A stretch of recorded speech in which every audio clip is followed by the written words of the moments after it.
across beds, hearts and bucks. This is BBC Three Counties Radio.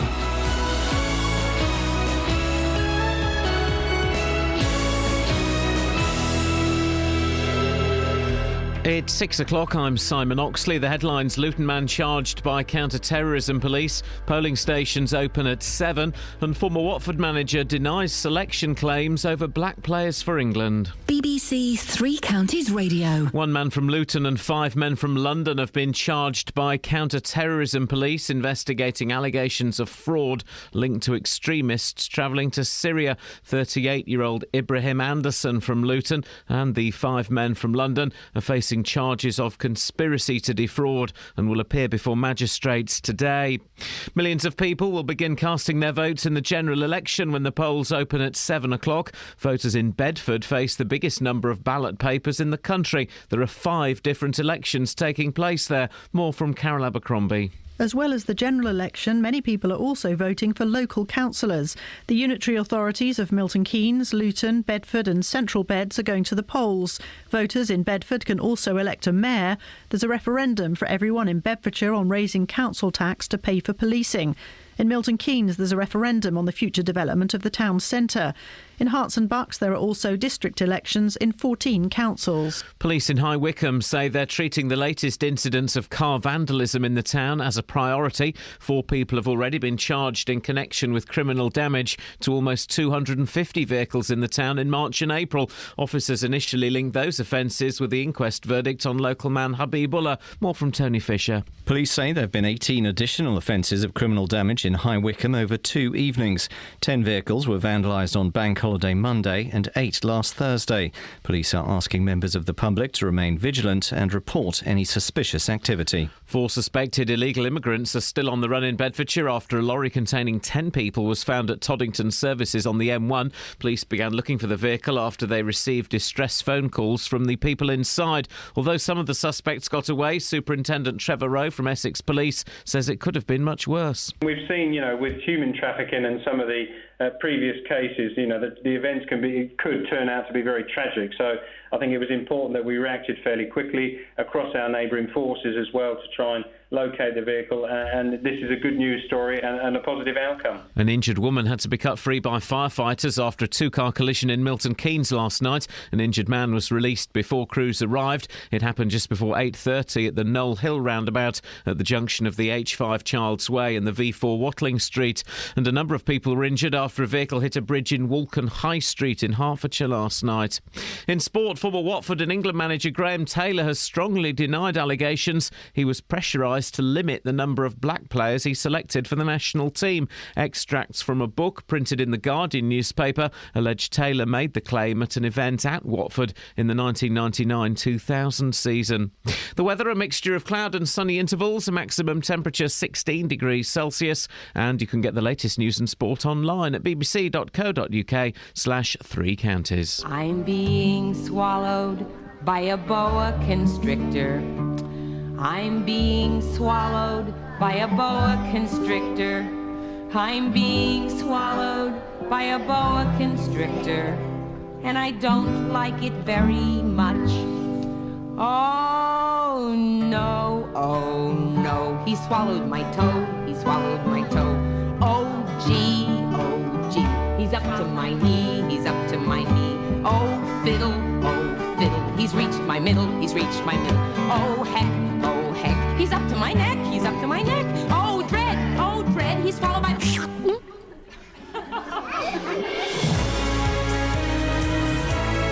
Oh man, it's the day we've all been anticipating. Oh, we've been looking forward to this, haven't we? The build-up has been immense, and finally today it's happening. It's National Paul Scoins Day. If you're tweeting, the hashtag is #NPSD. Come on, guys, tweet pictures of you wearing somebody else's glasses. It's what the man would have wanted were he awake and aware of what we were doing behind his back. Online bullying, maybe. But if we all do it, can we all be wrong? Yes. Look at Germany in the 1940s. Morning, guys. Iain Lee, BBC Three Counties Radio. On the show this morning, broken glass, marching bands, and a little bit of hot chocolate. Oh! Across beds, hearts and bucks. Oh! This is BBC Three Counties Radio.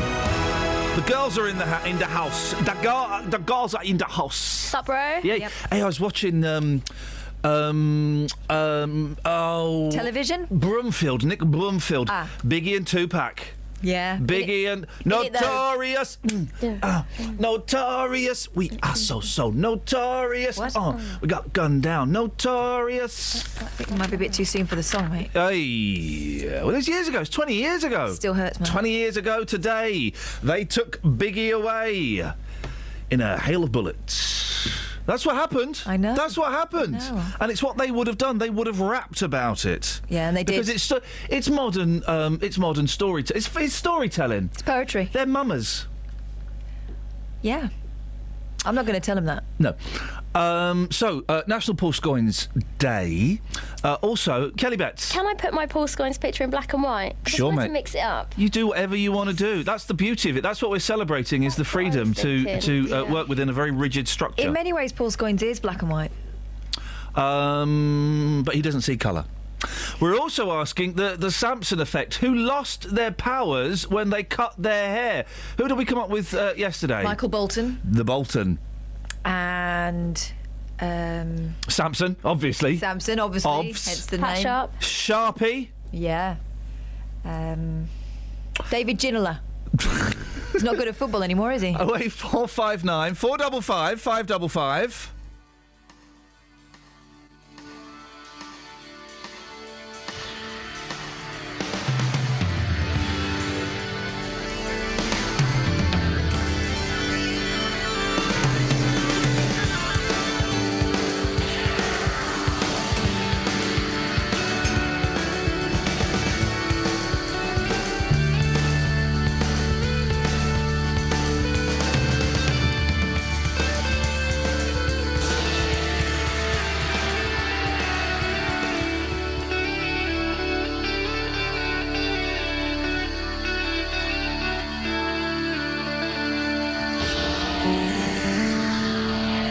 When your heart is black and broken and you need a helping hand, when you're so much in love you don't know just how much you can stand,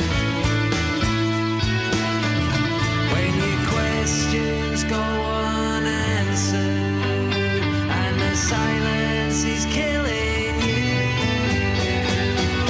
Take my hand, baby, I'm your man.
guys, Iain Lee, BBC Three Counties Radio.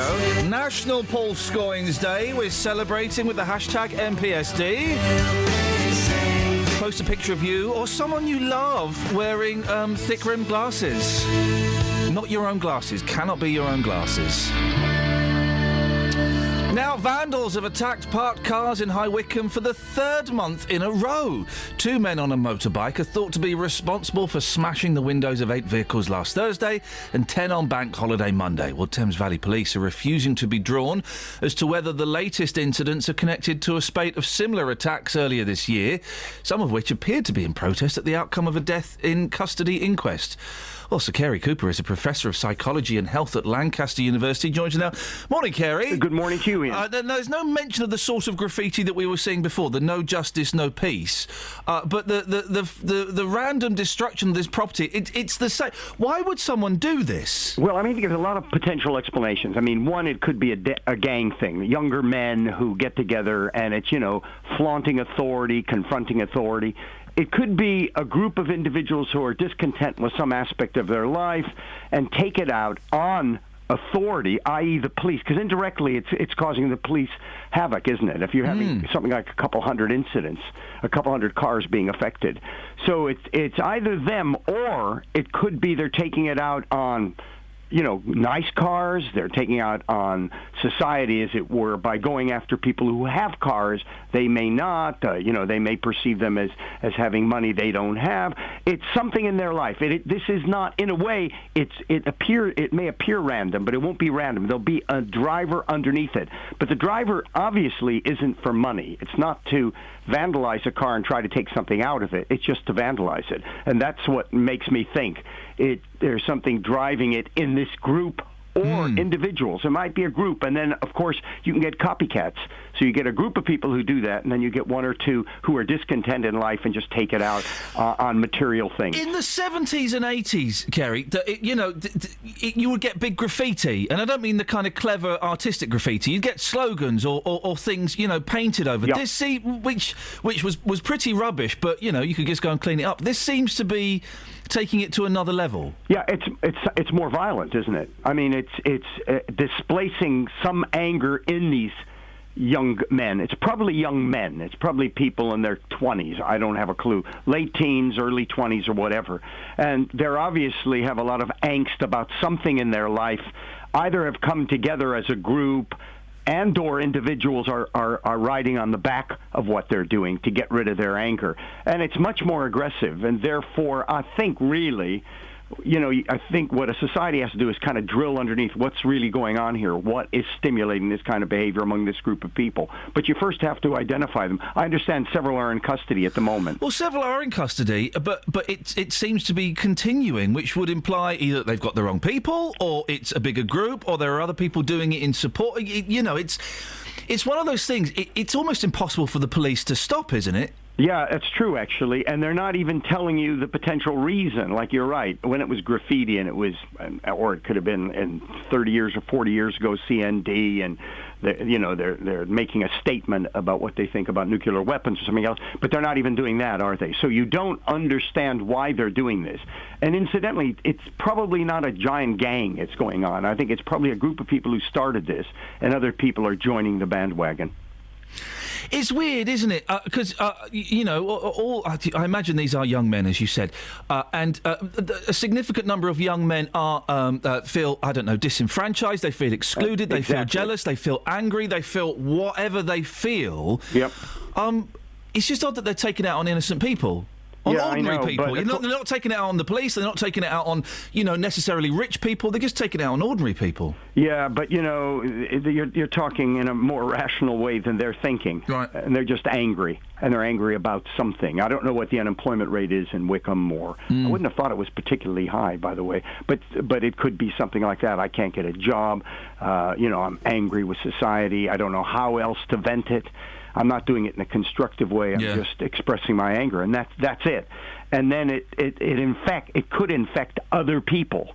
who feel the same, but for different reasons. Well, it's like those the riots. Do you remember Well, of course you remember the riots. London riots. Yeah, well, that was spread across the whole country a couple of years ago. Oh, yeah, initially absolutely. linked to the shooting of that young man, but that's right. The people that were rioting in Newcastle weren't doing it because someone got shot in Tottenham, were they? Oh no, absolutely. And you do get this kind of contagion factor. You know, people who are discontent just join the bandwagon, get rid of their frustrations. Not doing it in a constructive way, but doing it, rather than kind of, if it's young people who can't get a job or in a dead-end job or whatever, they'd think to themselves, well, why don't I volunteer? Why don't I try to get something on my CV? Volunteer, even I don't get paid, but at least I'm doing something. I can show people I really do want to work and so on. That's a constructive way of doing it. This is not. You know what we sound like, though, don't you? What, old fuddy-duddies? We're a couple of old farts, yeah. Yeah, we are. I know we are. Hey, man, what are you doing up this time of the morning? I know, exactly. This is crazy. I can't believe it. So you've got Kerry at 6:15. What? Go and have a lie down or a cup of coffee. Kerry, good to talk to you. Thank you. So Kerry Cooper, Professor of Psychology and Health at Lancaster University. Let's get the trav. Travel news for beds, cards and bugs. BBC Three Counties Radio. On the M1 northbound, there's a lane closed between junction 11 for Luton and 12 for Flitwick because a lorry's broken down. It's just near the Toddington services, but it's not causing any delays at the moment. In Walken on Bennington Road, that's been closed because of an accident earlier at the and bridge maintenance work going on there because of that at the High Street. And in Coatshill on the A404, there's roadworks going on at Wilden Lane, so that could cause some delays. Looking at the train departure boards, the 6:14 service from Bedford to Sutton that calls at Luton at 6:34 is delayed. Samantha Bruff, BBC Three Counties Radio. Sammy! Yes? What are you doing to celebrate today, National Paul Scoins Day? Oh, well, I'll listen to him. Talking. That's how I'll celebrate. Not really got the spirit of it, mate. Not really got the spirit of him. I could bake a cake when it says Paul Scoins on it. That would be awesome, thanks.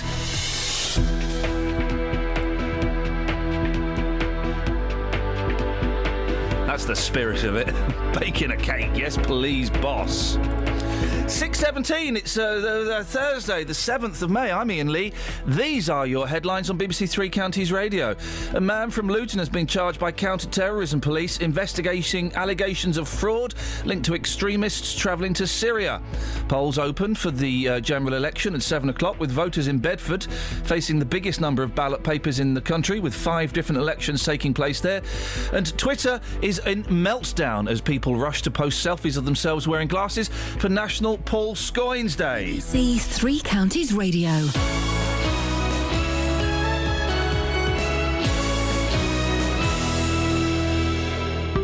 Sometimes in life, things don't always go to plan. It worked perfectly for 2.5, 3 years till 2 days ago. He should refund me £1,900. Which is where we come in. We managed to get them to agree to come back in to the property on an agreed date. The JVS show takes on your consumer problems. I've basically lost the whole lot in administration charges. And helps to get to the right solution. I've received a cheque back for £578. Jonathan, I can't thank you enough. I don't know how you do what you do, you and your team. The JVS show, weekdays from 9, here on BBC Three Counties Radio. Call 08459 455 555. BBC Three Counties Radio. Morning, Kev! Hey, good morning, Ian. What you got for us? For Happy National Paul Scoins Day, by the way. Oh, happy National Paul Scoins Day to you. It's too. easy for you to say. That is a mouthful, absolutely. Well, anyway, he'll be pleased to hear. Steady. No comment. Steady. Yeah, steady on. Steady right. on. I want to take you back to the last track that you played on Monday. Oh, flipping it! I don't know what the last track was I played here. Now, what was it? Harry Belafonte. Oh, Matilda, Matilda. Yes. Yes. What is your perspective on this Caribbean music? Because, I mean, I had to listen to it for nearly 2 years, played on the kettle drums every night. Why? Did you live in the Caribbean? Yes, I lived in the Bahamas. What do I think of it? I think it's a lot of fun, and I could never get tired of that. You're joking. They're a mucky bunch. What, the Caribbeans? Absolutely. What do you mean mucky? Well, yes.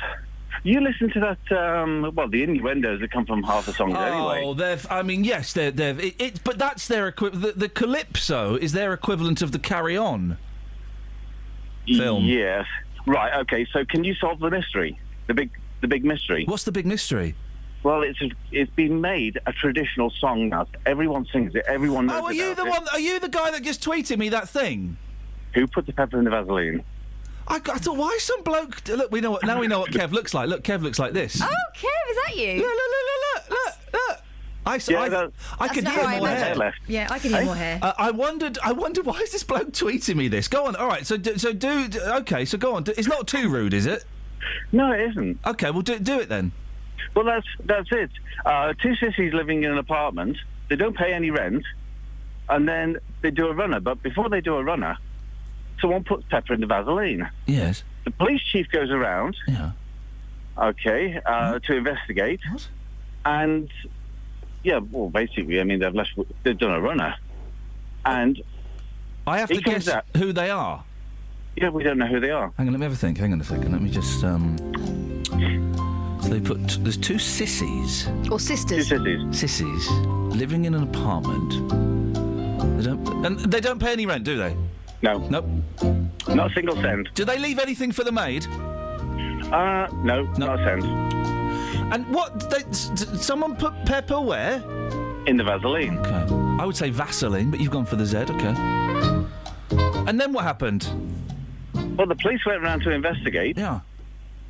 And the policeman's mouth started burning. Right. Oh!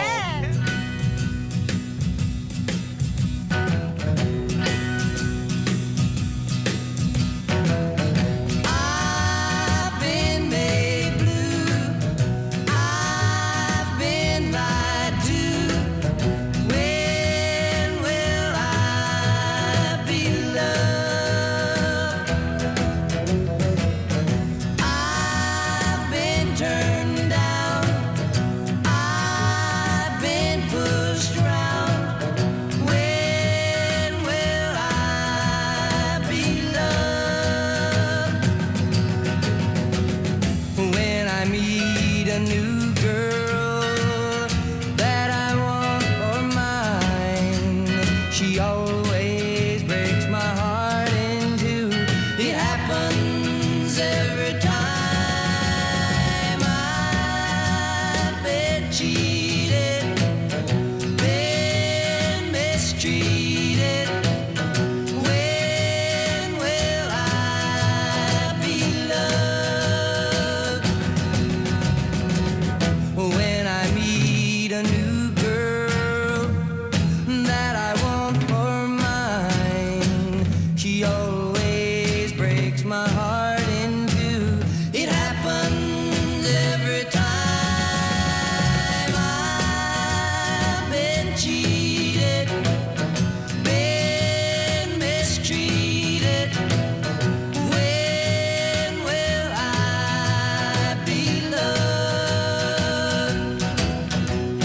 When will I be loved? What did you say the Everly Brothers look like, Kelly Betts? Ghosts. Well, one of them Old-fashioned ghosts. Old-fashioned ghosts. An old-fashioned ghost to me is a sheet with eye holes cut out. No, before them. Oh, like the Ghosts before them. hooded lady. Just after them. In between the two. between those two. Okay, yeah. Monk. Yeah, sorry. A monk. Yeah, it could be. The detective. What's he got? What was his gimmick? OCD. OCD. Every detective has a gimmick. Monk's he was OCD. So it's House, isn't he? House is an Englishman pretending to be an American. He's crippled, isn't he? As That's well his- as. Is he OCD Yeah, I as think well? he's got a few things. I'd never watch House. I refuse to watch House. I think Because you know that he doesn't talk like that. Hugh Laurie betrayed us. He betrayed a generation. Now, as well as being National Paul Scoins Day, it's also General Election Day. I'm not allowed to say any more than that. Literally not allowed to say any more than that. So we were wondering, what do we talk about today? Well, yesterday we got a call from Barry in Houghton Regis, who suggested that we talk about this weekend's big celebrations, Kelly! Woo! What big celebrations? VE Day. You only know that because you read it on the screen. There isn't anything on my screen. Okay, so she's just ruined the next 3 hours of. No, she's not, because Kelly, I think, shows that She's got the gift. Oh, yeah. She's got the gift of the gab. VE Day celebrations. I'm having to do a minute's silence tomorrow because I'm broadcasting on BBC Local Radio. All BBC Local Radio tomorrow at 3 o'clock will be having a minute's silence. Pourquoi? I don't know. Catherine, what is going on? 3 days of celebrations will be going on. That's been planned this year. Normally, we don't do anything really for VE Day, do we? But tomorrow, a service of remembrance will be held at the Cenotaph in London, including a national 2-minute silence at 3 in the afternoon, marking the moment that Winston Churchill broadcast his historic speech to formally announce the end of the war. On Saturday at around 11 o'clock, cathedrals across the country will be invited to ring their bells in celebration. And then on Sunday, a service of thanksgiving will be held at Westminster Abbey, attended by veterans and their families, as well as members of the royal family and diplomats. And then Blue are doing a concert on the telly, I think. Exciting times, yes.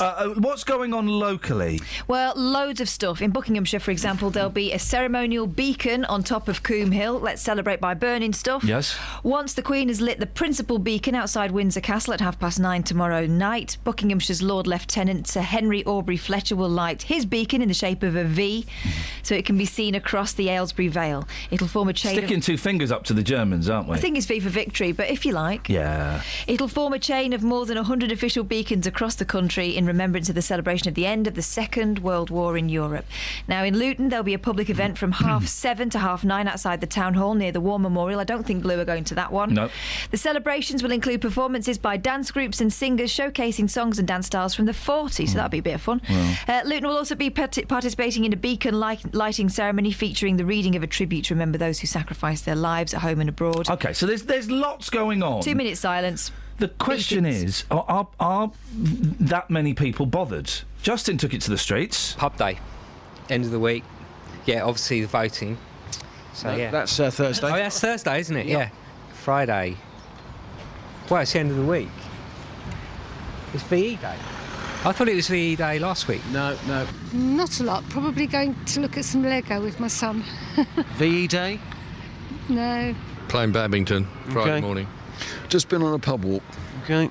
Getting over the general election. This Friday, sir. Does that day mean anything to you at all, and what will you be doing? Friday, it's VE Day. Thank you. There's a lot of people died for that day. I mean, incredibly, a lot of people I'm talking to here in Tring, A, they don't know about it, and B, this is staggering, they couldn't care less.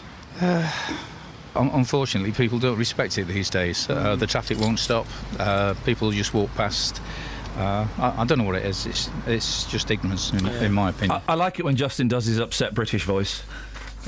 People just will not. I mean, I don't know. Is anybody going to be bothered? Well, Catherine? I mean, that gentleman was. Some people know about it. I'd suggest ex-servicemen may be more in touch with the British Legion, and they may know about it, and they're very passionate about it. But the Peace Pledge Union, also a pacifist organisation, doesn't think we should be celebrating the end of the war at all, and they say that the things to do with the military get unfair special treatment. I don't know whether that's true in this case. People don't really know about it. But the Royal British Legion think it's a great idea. They're encouraging people to throw a party to remember those who died in the war. They also say that people who remember the war should be invited to the events and treated like celebrities and made to feel very special. Speaking of feeling very special, look at Eddie celebrating National Paul Scoins Day in bed. Gosh! In bed. Aren't our listeners gorgeous? Go onto Twitter, follow at Iain Lee, and I'm going to retweet these, or just click on the hashtag I hate that word, NPSD. People taking selfies, I hate that word, wearing glasses, I like that word, to celebrate National Paul Scoins Day. Travel news for beds, cards and bugs. BBC Three Counties Radio. 1 northbound, there's a lane closed between junction 11 for Luton and 12 for Flitwick because a lorry's broken down near the Toddington services. Looking at the cameras, it's looking very busy there now. On the M25, it's still looking very quiet, but on the North Orbital Road at the M25 junction 21A roundabout, it's starting to build up. In Walcombe on Bennington Road, that's been closed in both directions because of an accident earlier at the High Street, so there's bridge maintenance work going on. And in Milton Keynes on the A421 Standing Way, that's still looking quiet, but there are roadworks at the Kingston roundabout, so that could cause some delays. Samantha Bruff, BBC Three Counties Radio. Across beds, hearts and bugs. This is BBC Three Counties Radio.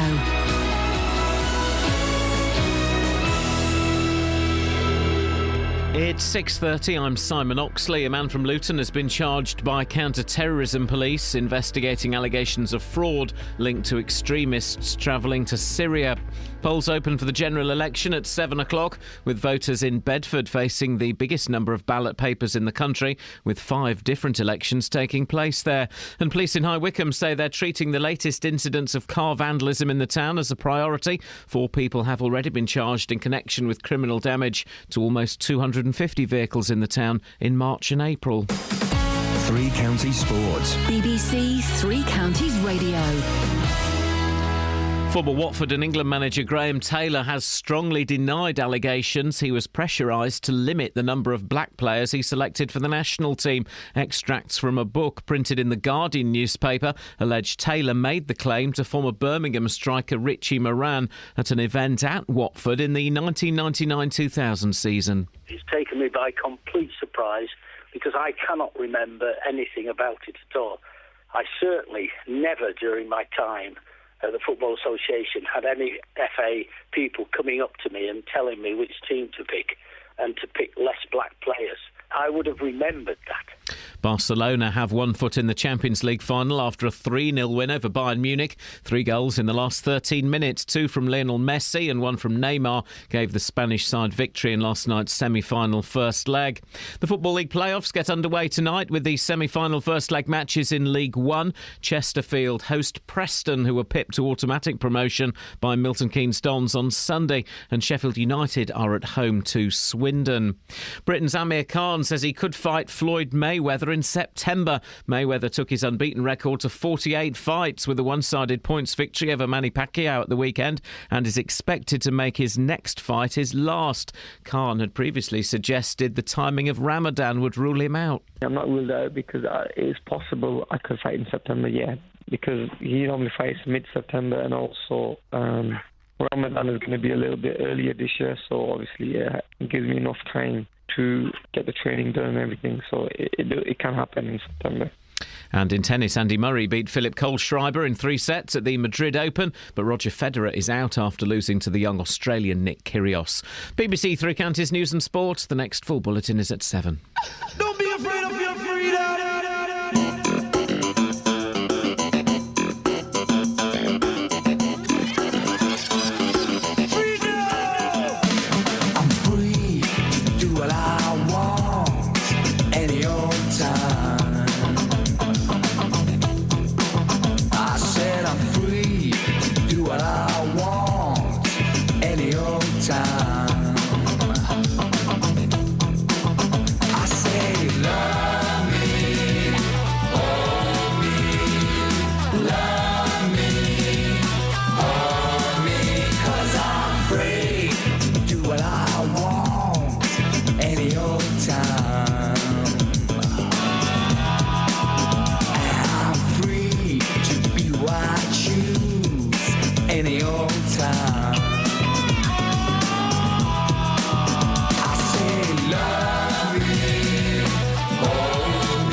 Is it about a gap year? I'm free to be what I choose, to get my blues any old time.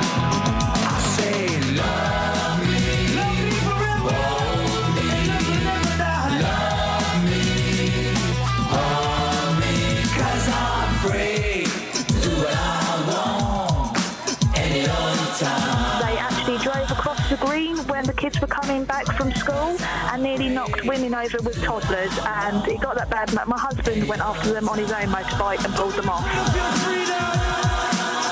said I'm free to do what I want, to be what I want any old time. I said I'm It's silly, that song, but I like that song. Who was any old time. hang on, bear with me.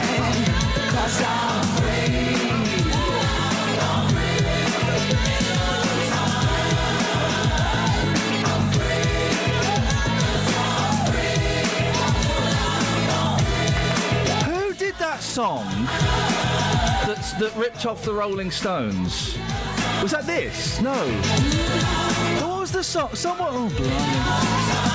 I need another 41-year-old man. They get done for it? Yeah, they got done for it. Wasn't this? I thought it was this, but no, maybe it was this. Oh, blimey. I need a 41-year-old man to phone me up, please, or maybe a 43-year-old man, a little bit more worldly wise. Yeah. It was, yeah, the Verve did, but there was somebody else around this time that ripped off. Maybe they ripped off the Rolling Stones and got done for it.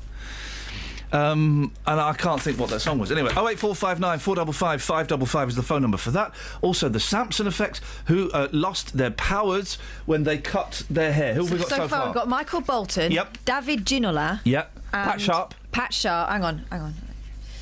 And I thought of another one, Kenny G. Kenny G. Where's he now? Well, exactly. Doesn't he own Starbucks or something? Kenny G don't own Starbucks. He owns something big. No. Yeah, he does. Not Starbucks. That's if memory serves me correct. This is a one for you pub quiz fans. Starbucks is owned by Tony Starr and Michael Bucks. No. Yes, that is absolutely true. That explains such a lot, doesn't it? It does so. Yeah. 08459 455 555. Honestly, bless you everybody. Hashtag NPSD. I mean, just look at some of the pictures that are coming up. Wow. Look, there's a young Paul Scoggins there. He's in for such a surprise when he wakes up. Do you think he'll phone us first? Before his lawyer? Hopefully. We'll get Scoggins on. What have you got in the papers, mate? There's loads of stuff in the papers today. They've been holding back, obviously, because today we're limited on what we can talk about. Page 17 of the Daily Mirror, I noticed this, right? Yeah, go on, you're walking down the subway and you think, who's that playing really loudly, as if they're in a massive stadium? Well, if it's in London, it's probably there's a specky guy that plays a Fender guitar all the time. Mm-hmm. He looks like the Proclaimers' withered third brother. When I went... He's good, though. When I went to London recently, there was a bloke playing to a backing track, and I think that's cheating. They do that a lot. They do that. As you know, I'm not a fan of buskers. They're very, very few good buskers. Right, well, let's listen to this then. Yeah. Commuters on the New York subway were stunned to discover that 4 old hippie buskers were actually U2. That's my worst nightmare. I told you about when I went to a gig to see Cat Stevens and U2 came out as the surprise support act. Everyone went mental. I'm going, flipping it. We're going to be here for ages now listening to this rubbish. But I never really liked U2. I didn't really get it until I went to Live 8 and I was near the back. Maybe it's because I was near the back. I got the full effect, the full stadium effect. I thought they were brilliant. No, mate, you didn't. I did. He hypnotised you. Liked so they were busking in New York, were they? Yeah. Thousands walked past without recognising Bono and his bandmates, who we all know have a joint account. Yeah. So obviously they're putting a few more pennies in. Yeah, exactly. Every penny counts. They won't be paying tax on that, guys. The Rockers. That money won't be spent in Ireland. The Rockers, I think it will, because don't they own a big hotel there? Yeah, they don't own a bank account in Ireland, though. Is that so? Yeah. That'll get spent in Monaco or some offshore bank. Well, they're not spending it on clothes. The Rockers wore scruffy disguises. No, I think that's just their normal clothes. And performed the set at the Grand Central Station as part... Oh. It wasn't just impromptu. No. As part of a US TV show. They never are. The best one, of course, is Paul McCartney in Give My Regards to Broad Street, a very strange, almost unwatchable film, busking outside a tube station, but shot from a long way away. That's good, and he's playing yesterday. That's good. Patrick! Ian, good morning. How old are you, Patrick? 48. Oh, you're so grown up! You're so much cooler than I could ever hope to be! What you got for us, Patrick? Primal Scream, Get Your Rocks Off. Oh! No! That whole album, what was that album called? Because that was the only Primal Scream album I can listen to, because it's got tunes in it. Oh, I feel foolish. No, don't. But that whole album is a brilliant album, and it rips off the Stones mercilessly. But there's a song... There was a direct rip-off. There was a direct rip-off where they actually lifted a bit of music, and... that was the Verve. Maybe it was the Verve. Oh, sorry about that. No, Patrick, don't apologise. Listen, we can turn this around. What are you doing to celebrate National Paul Scoggins Day? Well, I've left me black glasses at work, so I can't even put them on to show you. You're not allowed to wear your own anyway, I found out. What you can do, guys, and what you can do is if you've got a thick black marker pen, you can draw glasses on your face. That counts. Oh, good idea. I'm going to go and find the Sharpie now. I will send you a picture. Patrick, you send us a picture of you with some glasses drawn on, please, mate. Thank you very much indeed. Oasis, of course, famously rip everybody off all the time. Mostly the Beatles. Well, mostly the Beatles. Could you find Kelly Betts? I think it's by Neil Innes, I-N-N-E-S. I think it's called O to be an Idiot, or Free to be an Idiot, or something. And Oasis completely ripped it off. Really? To the point where Neil Innes sued them, and he's now got a writing credit on... Well, it's the one that goes da da da da da da da da da da. Free to be whatever I choose, and I'll sing the blues if I want. Right, bear that in mind. You know how you say a song and I instantly forget it? Yes. Go on then. Neil Innes, I-N-N-E-S. Yeah. Like Free to be an Idiot, or The Idiot song. The Idiot song. You got it? Face says no. The face, Yes, no. Face often says no. You got it? Yeah, but not by him. Who by whom? Katie Mellower. No! No! What? Flipping heck! Oh, blimey. All right. Well, Don't you worry, my love. You carry on. all right, thank you. You do another story. Right, so Michael Bolton, David Ginola, Pat Sharp, Kenny G. Who else lost their powers when they How cut their sweet hair? to be an idiot. Oh, okay. Thank you. Right. Who else lost their powers when they lost their We're hair? only doing this up until 7 o'clock, guys. Then we clamber out of the rabbit hole. And we never speak of it again. We never speak of it again. How to cut down... How to improve productivity, cut down on office emails. That seems obvious to me. I don't send them. I only receive mate, them. you sit next to me and send me emails. You sit next to me and send me emails. Then we send emails to Kelly, who sat on the next row of desks. Yeah, but that's only because we have a very special kind of language between us. Oh, yeah, we're rude about everybody in the office. Sending emails to colleagues in the same building harms productivity and should be banned, a leading psychologist says. It would be more harmful if we spoke it out loud. Firms should also encourage staff not to check their work email account during their time off. Hey! What? Hey! What's the matter? That's Professor Sir Carey Cooper! Get him back on! He's just been on the radio! I used to know that guy! How cool is that? Very. An avalanche, it just shows you I never read past the headline when I'm doing this bit. An avalanche of often unnecessary staff emails contributes to work overload, our culture of long hours, and damages a company's output. We've embraced technology almost too much, he says. He's right. Emails are damaging us. We don't control them. They control us. Do you know what I've done to avoid the office email? Yeah. Anything that's not direct to me is in a different colour. Yeah. Don't read it. No, I don't even read. So sing Oasis. Which one? That one. I'm free to be whatever I...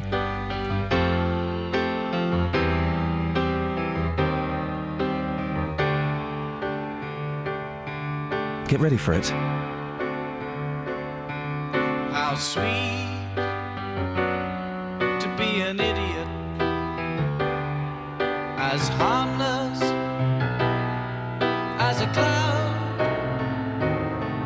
too small to hide the sun, almost poking fun at the warm but insecure, untidy crowd.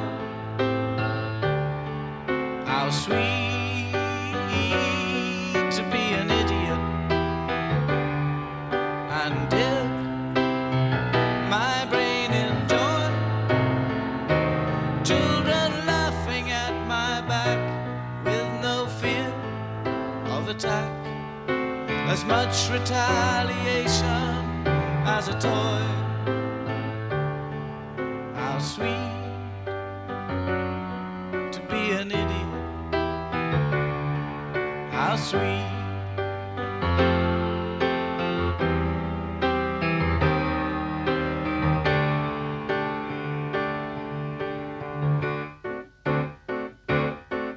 I tiptoed down the street. How can you you think this is an accident? You're there arguing in the defence of Gallagher. I can see how you can, be by mistake, by coincidence, How can that be the same thing. How can that be a mistake? They're the same song. Not all the way through. It's just but that bit, the good bit.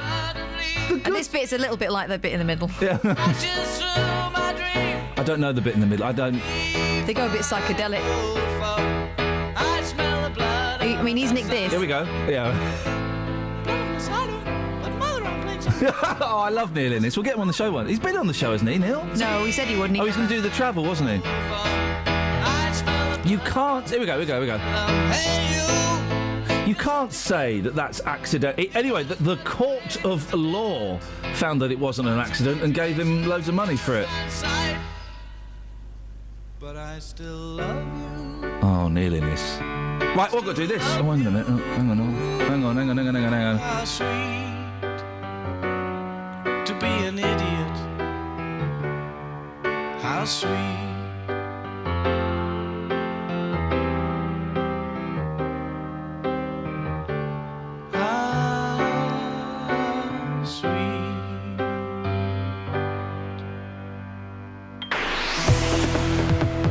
Travel news for beds, cards and bugs. BBC Three Counties Radio.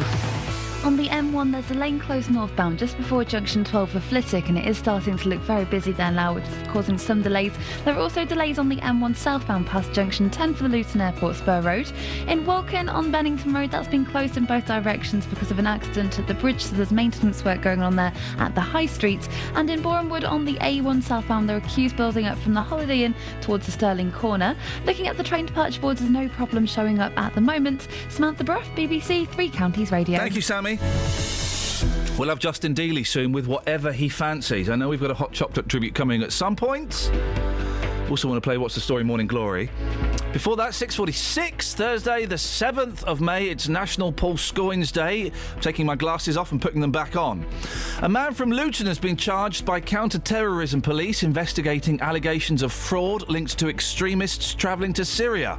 Polls open for the general election at 7 o'clock, with voters in Bedford facing the biggest number of ballot papers in the country, with 5 different elections taking place there. And police in High Wycombe say they're treating the latest incidents of car vandalism in the town as a priority. Let's get the weather. Here's Elizabeth. Beds, hearts and bucks weather. BBC Three Counties Radio. Hello, very good morning to you. Well, today's going to be a lot calmer than it has been over the last couple of days because the winds are lighter.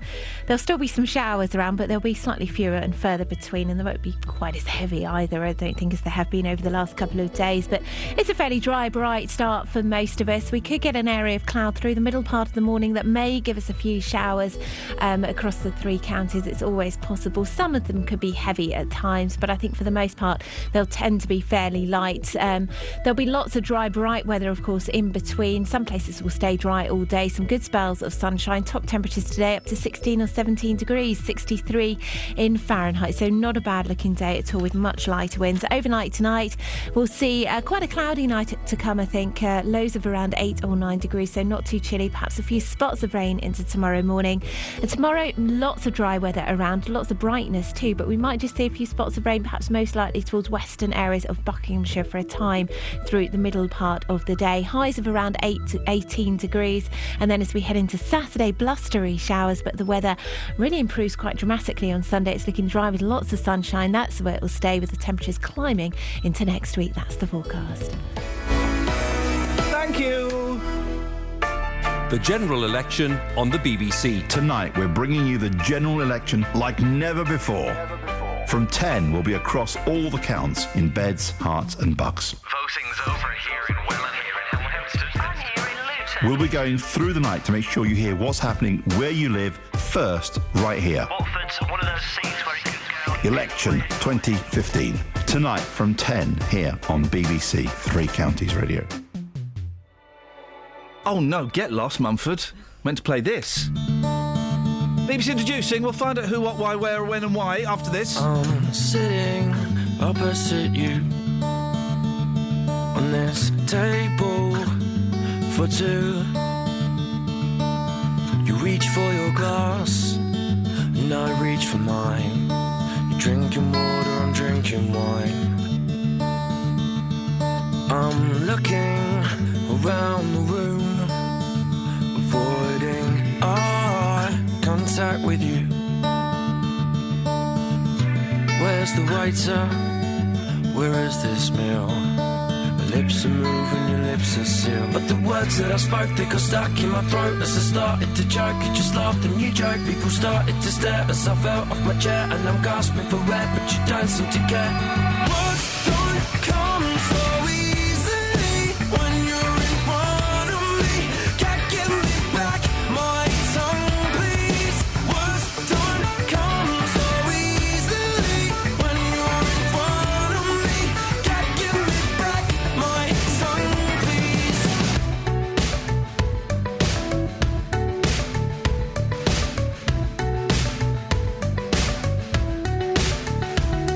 I'm thinking as I eat, biting cutlery and chipping my teeth.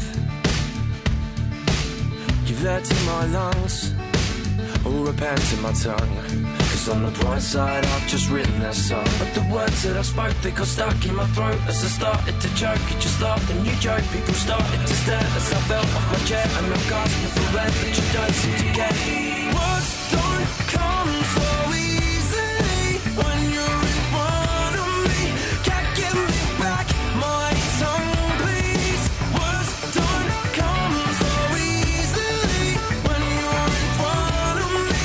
Can't give me back my tongue, please. Open mouth, scream and shout, nothing out. Open mouth, scream and shout, nothing out. Open mouth, scream and shout, nothing out. Open mouth, scream and shout, nothing out.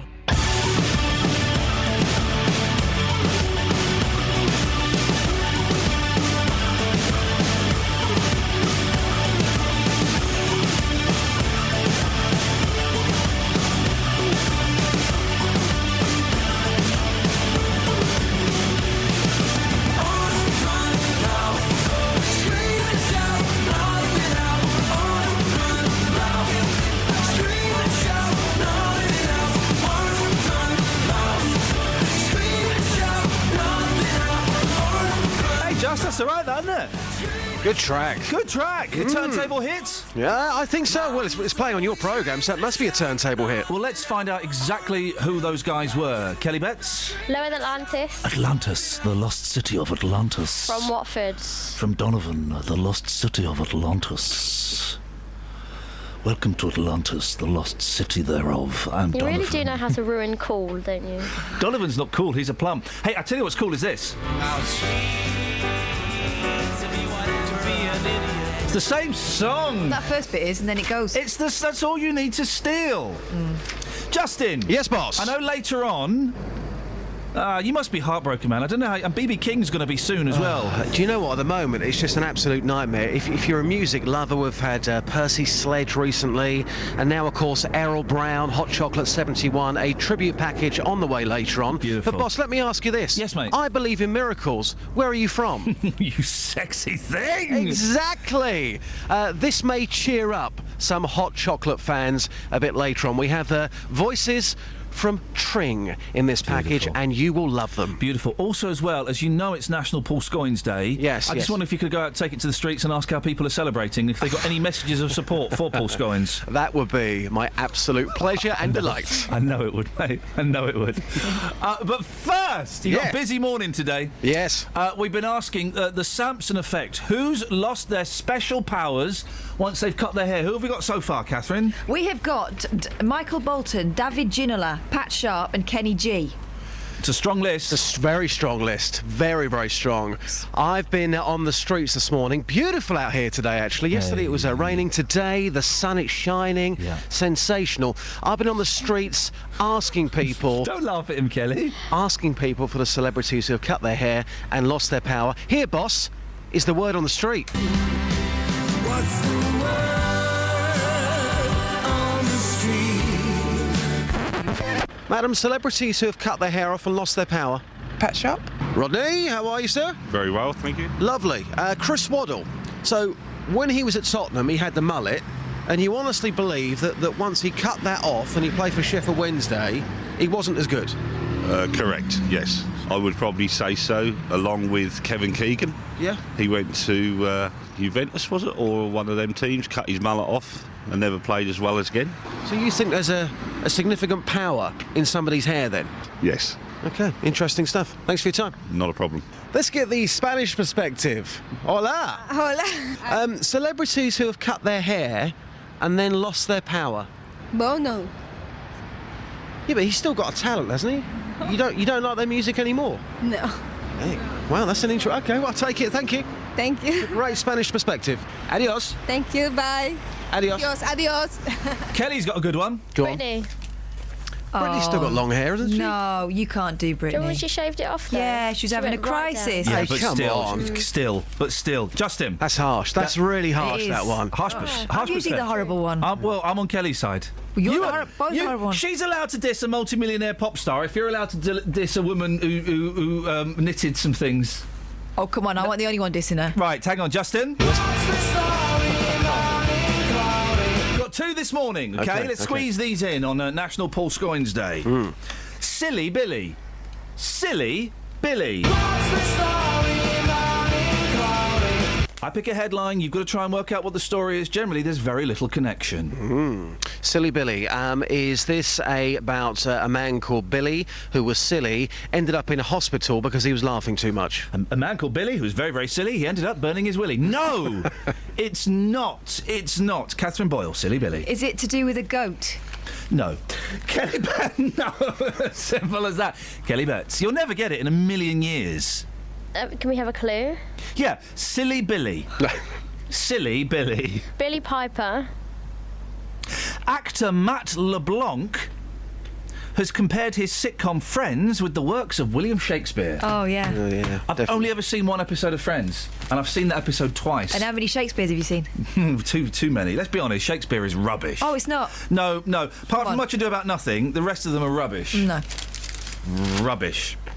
We've got one more. Oh, we've got one. You might get this. Kelly, we'll start with you. Right. It's a koala. It's a koala. It's a koala. Is it a Siamese koala bear? No, it's not, Justin. Is this a koala bear which has gone wrong? It's been mated with maybe a bird or something and it's gone wrong. It's been mated with a bird and it's gone wrong. Gosh. I think it's a drunk koala bear. It's had ale. No. Do you want to carry on that sentence? Or has it got drunk on off leaves? And where's it gone? Okay. A koala bear wandered into the waiting room of a hospital's A&E department in Sydney. Oh.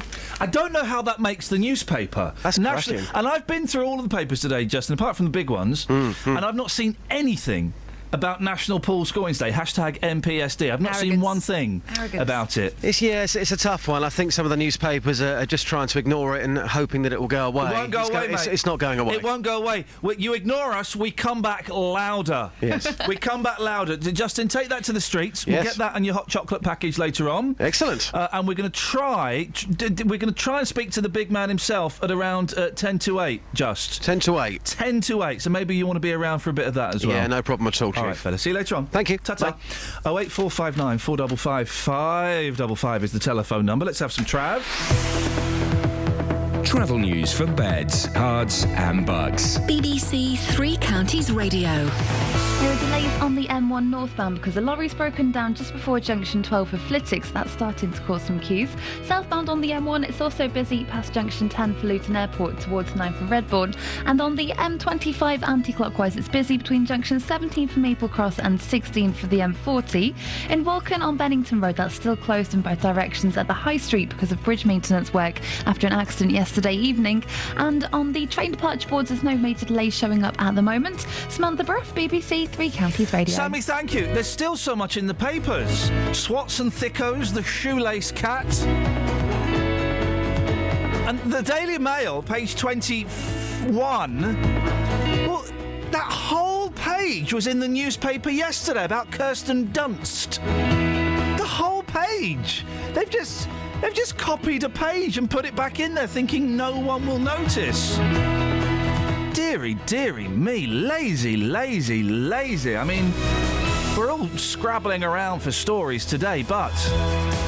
Guys, we're about to climb out of the rabbit hole. Let's never mention haircuts again, although we will continue to celebrate National Paul Scoins Day.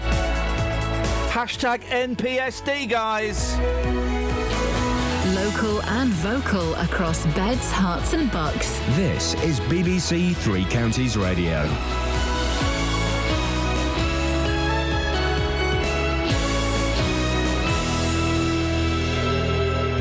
It's 7 o'clock. I'm Simon Oxley. The headlines: polls opening for the general election. Luton man charged by anti-terror police, and police say High Wycombe vandalism is a priority. BBC Three Counties Radio. Polling stations across the United Kingdom have just opened, and votes are being cast to elect 650 MPs at Westminster. Voters in Bedford face the biggest number of ballot papers in the country. There are 5 different elections taking place there. More from Carol Abercrombie. As well as the general election, many people are also voting for local councillors. The unitary authorities of Milton Keynes, Luton, Bedford and Central Beds are going to the polls. Voters in Bedford can also elect a mayor. There's a referendum for everyone in Bedfordshire on raising council tax to pay for policing. In Milton Keynes, there's a referendum on the future development of the town centre. In Herts and Bucks, there are also district elections in 14 councils. 1 man from Luton and 5 men from London have been charged by counter-terrorism police, investing allegations of fraud linked to extremists travelling to Syria. 38-year-old Ibrahim Anderson from Luton and the 5 men from London are facing charges of conspiracy to defraud and will appear before magistrates today. Police in High Wycombe say they are treating the latest incidents of car vandalism in the town as a priority. 4 people have already been charged in connection with criminal damage to almost 250 vehicles in the town in March and April. Officers initially linked those offences with the inquest verdict on local man Habibullah. More from Tony Fisher. Police say there have been 18 additional offences of criminal damage in High Wycombe over 2 evenings. 10 vehicles were vandalised on Bank Holiday Monday and 8 last Thursday. Police are asking members of the public to remain vigilant and report any suspicious activity. A jury has watched the CCTV recording of the moment a shop worker in Aylesbury was stabbed in the neck by a mental health patient. The employee in his 20s nearly died and 8 months later is still in hospital. 63-year-old David Clark, who's homeless, denies attempted murder and wounding with intent. Catherine da Costa was at Reading Crown Court. The jury was shown CCTV footage of the moments leading up to the attack at Bab's Food and Wine store on Buckingham Street in Aylesbury last September. The images show Mr. Clark walk up to the counter to order some lager. As the shop worker bent down, Mr. Clark is seen stabbing him in the back of the neck with a kitchen knife before casually leaving the store. He's then seen walking down the street, getting into a black taxi and returning to the Whiteleaf Mental Health Centre where he'd been staying. An injured woman had to be cut free by firefighters after a 2-car collision in Milton Keynes last night. An injured man was released before crews arrived. It happened just before 8:30 at the Knoll Hill roundabout at the junction of the H5 Childs Way and the V4 Watling Street. In sport, former Watford and England manager Graham Taylor has strongly denied allegations he was pressured to limit the number of black players he selected for the national team. Extracts from a book printed in the Guardian newspaper allege Taylor made the claim at an event at Watford in the 1999-2000 season. The weather: a mixture of cloud and sunny intervals, a maximum temperature today 16 degrees Celsius, and you can get the latest news and sport online at bbc.co.uk/3 counties. Oh, I've just clicked on the hashtag NPSD. I mean...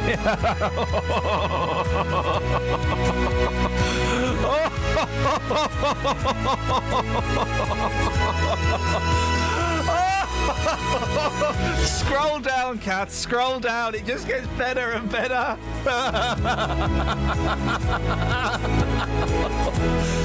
Oh, if you're not on Twitter, and I know that the majority of you aren't, I'm so sorry. You really are missing out. If you are, hashtag NPSD and then just scroll down and enjoy. It's National Paul Scoins Day and... It's making me laugh so much. Oh, dear me. this is quite possibly the funniest, most exclusive thing we've ever done. David's tweeted, "You happy Paul's Coins Day, everybody." Oh, I can't do this. Across beds, hearts and bucks. This is BBC Three Counties Radio. Some ideas coming through as to how we celebrate as well. You're making me laugh so much, you laugh. Look at this, Mark in Milton Keynes. On Scoins Day, everyone should have mushroom soup for lunch. This is like when Egypt. Do you remember the Arab Spring? Right. Yeah, I remember. I mean, it's all gone. You know, the nipples up now. But at the time, it was so exciting, and the way a lot of us were finding out about that and about oppression in Iran was through Twitter. Well, this is the English equivalent. This is the same. What is happening on Twitter now is the English equivalent of the Arab Spring. It's like wildfire. It's National Paul Scoins Day, everybody, and it really is making me laugh so much. Hashtag NPSD. Click on it. Now we've been very naughty, and Snuffers, you're right to point this out, and apologies. We're still fine-tuning it. The first hour of the show, we go down the rabbit hole. We don't talk about it after 7 o'clock. We don't. Because if you can't be bothered to get up and listen between 6 and 7, well, then more fool you. Yeah, we'd really rather you rang us up, to be honest. Yeah. But we've got some texters, and we must remember, because Kath sits in this studio, we'll open tomorrow, we'll open up the machine. All right. But we've got some texters. Don't give away what they're about, though, because the slackers that have just tuned in now don't deserve to know. But read out what you can. OK, Cliff Richard and Kevin Costner says Snuffers. I agree, Snuffers. Yeah, I do agree, actually. Yeah. And Stephen Kings Langley said The Undertaker from WWE.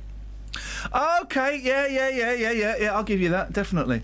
That's it. Well, and we've also got this from Stephen Alsey. Carter, the Unstoppable Sex Machine, got sued by the Rolling Stones for the lyric Goodbye Ruby Tuesday in their song After the Watershed, released in 91. You get sued for that? You must have TM'd it. Oh, what have you TM'd? You TM'd, didn't you? I TM'd. Well, I TM'd trademark. I couldn't TM because the Maharishi Mahesh Yogi had already done that. Right, OK. So... how much do I owe him now for saying TM? Well, a fair bit. I think he's dead, isn't he? Is the Maharishi dead? I think the Maharishi's dead. I used to like the Maharishi. Oh, John Lennon of the Beatles, give me a lot of money. That's his voice. That's how he spoke. He spoke like a really effeminate, posh Indian girl. And he had amazing hair. Oh, Paul McCartney of the Beatles, I teach you, I give you a mantra. Only George Harrison, keep it up. 08459 455 555 is the telephone number if you want to give us a call. Now, car windows have been smashed in High Wycombe for the third month in a row. 10 more cars were attacked in the Holmers Farmway area as two men on a motorbike targeted a row of... That was the chair. What's that noise? What was that? Is that an earthquake? I don't know, but it allows me to interject a second, right? So there were 10 cars on Monday, but last Thursday there were 8, so it's 18 in the last week. Flipping heck. 4 men have already been charged with causing damage to almost 250 vehicles between March and April. Well, these people in High Wycombe spoke to our reporter Tony Fisher after their car windows had been smashed. Would you like to give your name? Janet O'Hare. Tell us about what happened. We're standing by some cars that have obviously been vandalised. Yeah, nobody actually saw what had actually happened, but they've obviously gone along the footpath and smashed each window as they've walked through. It's about 10 cars, apparently, in total. Yes, yeah. We can see 2 or 3 at the moment parked right here with their driver windows smashed in. That's correct, but people have moved their vehicles, and the next day the glass was swept up by the local neighbours in support of their people who have been victimised. But these people are innocent people, aren't they? What's the reaction amongst people living on this road?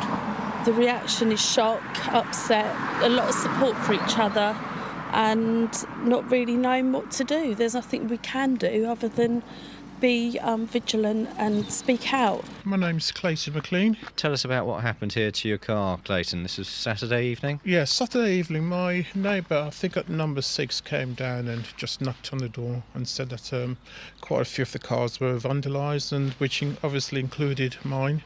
That must have been about after 5:30 thereabouts, which obviously is quite surprising because it was done in broad daylight, which was, if someone's going to do something like this, surely they would do it in the evening when it's dark and not much sort of happening. But done in broad daylight, which was surprising for us. And each time it seems to be the driver's window that's been smashed in. It's the driver's window, that's obviously correct. So they just basically went down one side, smashed and just disappeared just as quickly as they've smashed the window. So What's the feeling in the community like about all of this? the feeling is, well, from my point of view, it's not a nice feeling to find that your car's been vandalised, and then to know that also it's the neighbours as well. We're obviously very upset about it because it's going to cost us a lot of money now to do the repair. Call 08459 455 555. BBC Three Counties Radio. Yesterday, you may remember, I think it was yesterday, we had a picture of Nana. Nana had face paint done. Well, now we've been sent a picture of Gramps getting his Paul Scoins Memorial glasses drawn on with what looks like a permanent marker, Gramps. Thank you, Boogie Monsters. Your poor parents. Gramps getting his new glasses. #NPSD. Is that a pen? It's a pen, mate. That is not meant for face. That is not meant for face. I don't know whether we can condone this behaviour. I can condone old people being vandalised by children. If they don't move fast enough, it's not that Old people we just had cars being vandalised, which is not good. Old people being vandalised by pens, and that's absolutely fine. Asking for it? Here we go, guys. Ever drawn on someone while they were asleep? 08459 455 555. It's just bants, isn't it? It's just bants. Yeah. You got any texts, or shall I do this story about the kids playing outside? Let's do about the kids playing outside. Where have I put? Oh, here it is. Yeah. This is. Speaking about old people, what grumpy, miserable old so-and-so. If you've ever been told off by an old person who's not related to you... Usually with the words, go and play outside your own house. Police questioned 2 young children and their mother for 45 minutes. I would be surprised if it was a question. I bet they just stopped and had a chat. After a neighbour called them to complain that they were playing in the street outside her house. Oh, so the neighbour didn't even tell them to move on? Just phone the fuzz? The four-year-old Tom Corden had been riding his go-kart. Those go-karts they're the pedal ones. They're such hard work. They're really not worth the effort. My Twitter's just gone mental. National Paul Scoins Day is trending in the UK. It's ranking number 4. How is that even possible? No, it's not, is it? This is what T-Mobile are saying. What? MPSD, really? Is now trending in the UK. It's ranking number 4. How do I find out if that's true? And where do I click to find out if it's true? It is. Tim Wheeler's done one. 60,000 people could have seen #MPSD since its first mention. Gosh.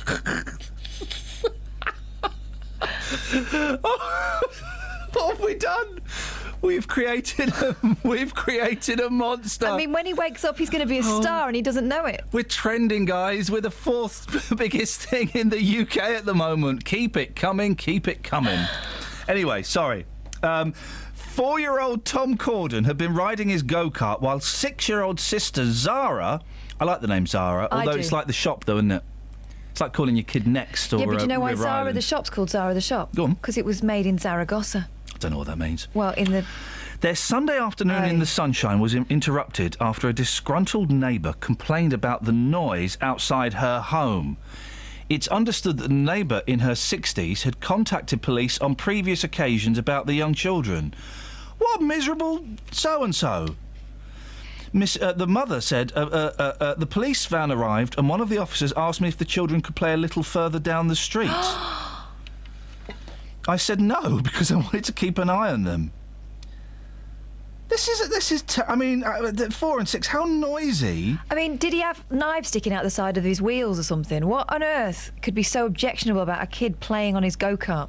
Do you know? I think we know. Do you know what it is? We're not used to kids playing out anymore. No. And they're not used to being outside either. I know what it is. What? I think it's just gone politically correct. That's what it's gone. Yeah, you're right. It wasn't nice for the children. We've always told them to respect the police. So they were getting confused. They keep asking now about the time the police came. Oh, dear. She added, someone has said she may be annoyed. There aren't any fields here anymore, but that isn't my fault. It's in a cul-de-sac.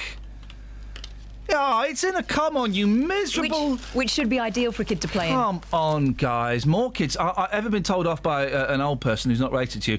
I got told off when I was 7 by Nadine Long's granddad, of all people. At the end of the row of houses, my street, I was about 6 houses away from mine, and I was fixing a kite on the pavement. Hey! Don't do that! There, come! Over here! What were you fixing it with, like a sledgehammer or something? No, just the bit of wood had popped out, and I just had to pop it back in. You had a go at me. The thing is, you remember that. I remember being moved on for chalking on the pavement. I hope that's going to come off. Don't be mean to kids. 08459, is that the number here? Yes. Yeah, 455 555. When were you told off by an old person that you're not related to? You can text as well, 81333. Sorry, I'm so excited that we're trending. Kelly Betts. Hashtag MPSD is the 4th biggest thing in the UK right now. And there's something else going on today as well. For beds, cards and bugs. BBC Three Counties Radio. On the M1 northbound, there are delays just before junction 12 for Flitwick because of a lorry that's broken down there near the Toddington services. And southbound on the M1, it's slow from junction 10 for Luton Airport to 9 for Redbourne. It's also looking busy on the M25 anti-clockwise between junction 21 for the M1 and 19 for Watford. In Walken on Bennington Road, that's been closed because of bridge maintenance work going on because of an accident yesterday evening at the High Street. And in Clophill on the A6 Bedford Road, that's very busy between Back Street and the A507 southbound. On the train departure boards, there are no delays showing up at the moment. Samantha Bruff, BBC Three Counties Radio. Sammy, thank you so much. I mean... Yes, it is online bullying, and, you know, we're not supposed to, but we're trending, guys! 7:16. It's Thursday, the 7th of May. I'm Iain Lee. These are your headlines on BBC Three Counties Radio. Polling stations across the United Kingdom opened at 7 o'clock. Voters in Bedford face the biggest number of ballot papers in the country, with 5 different elections taking place there. A man from Luton has been charged by counter-terrorism police investigating allegations of fraud linked to extremists travelling to Syria. Police in High Wycombe say they are treating the latest incidents of car vandalism in the town as a priority. And hashtag MPSD, which stands for National Paul Scoins Day, is the 4th biggest trend on the Twitter system in the UK. And that's thanks to you guys. BBC Three Counties Radio.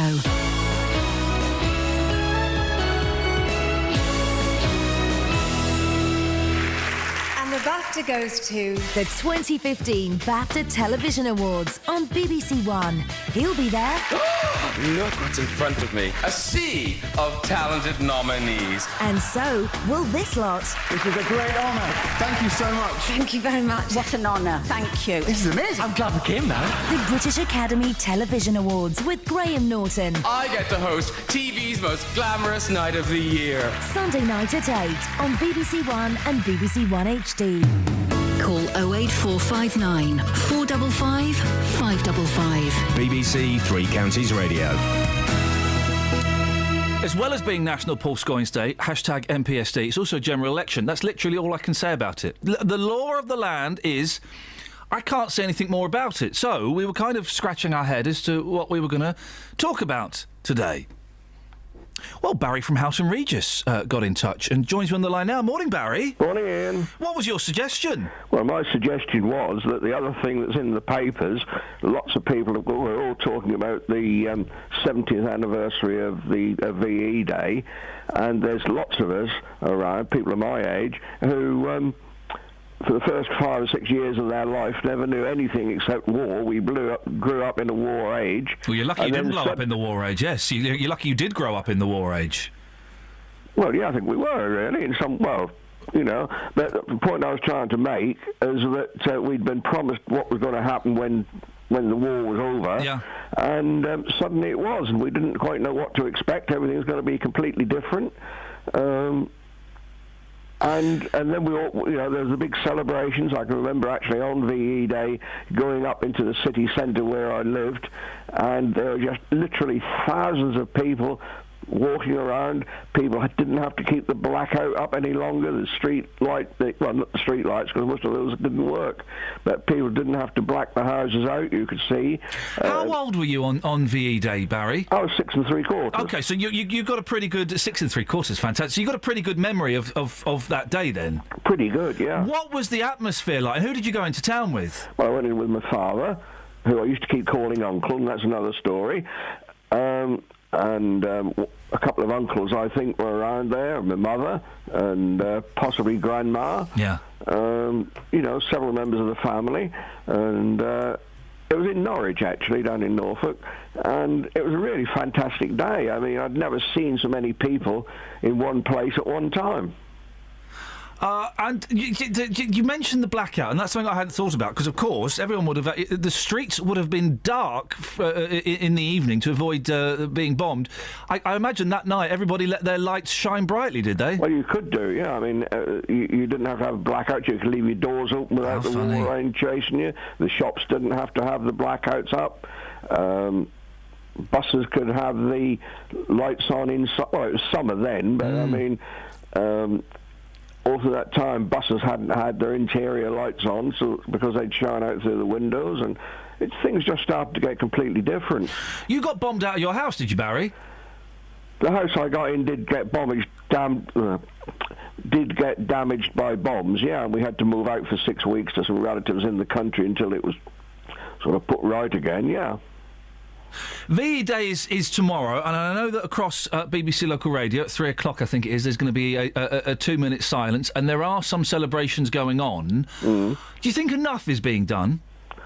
Well, what I think is strange is that we're celebrating the 70th, which isn't normally a sort of big celebration time, 75th, but for some reason we're celebrating 70, so let's talk about it. I would imagine that it's one of those things. Perhaps we're celebrating making such a big deal of the 70th because, there might not be so many people around for the 75th who were there the first time around. If you take my drift. Well, I'll take that exactly. Yeah, could happen. There's a 2-minute silence here. There's a 2-minute silence at the Cenotaph. We took this to the streets. Our reporter Justin Dealey. Not many people seemed to know that it was VE Day tomorrow.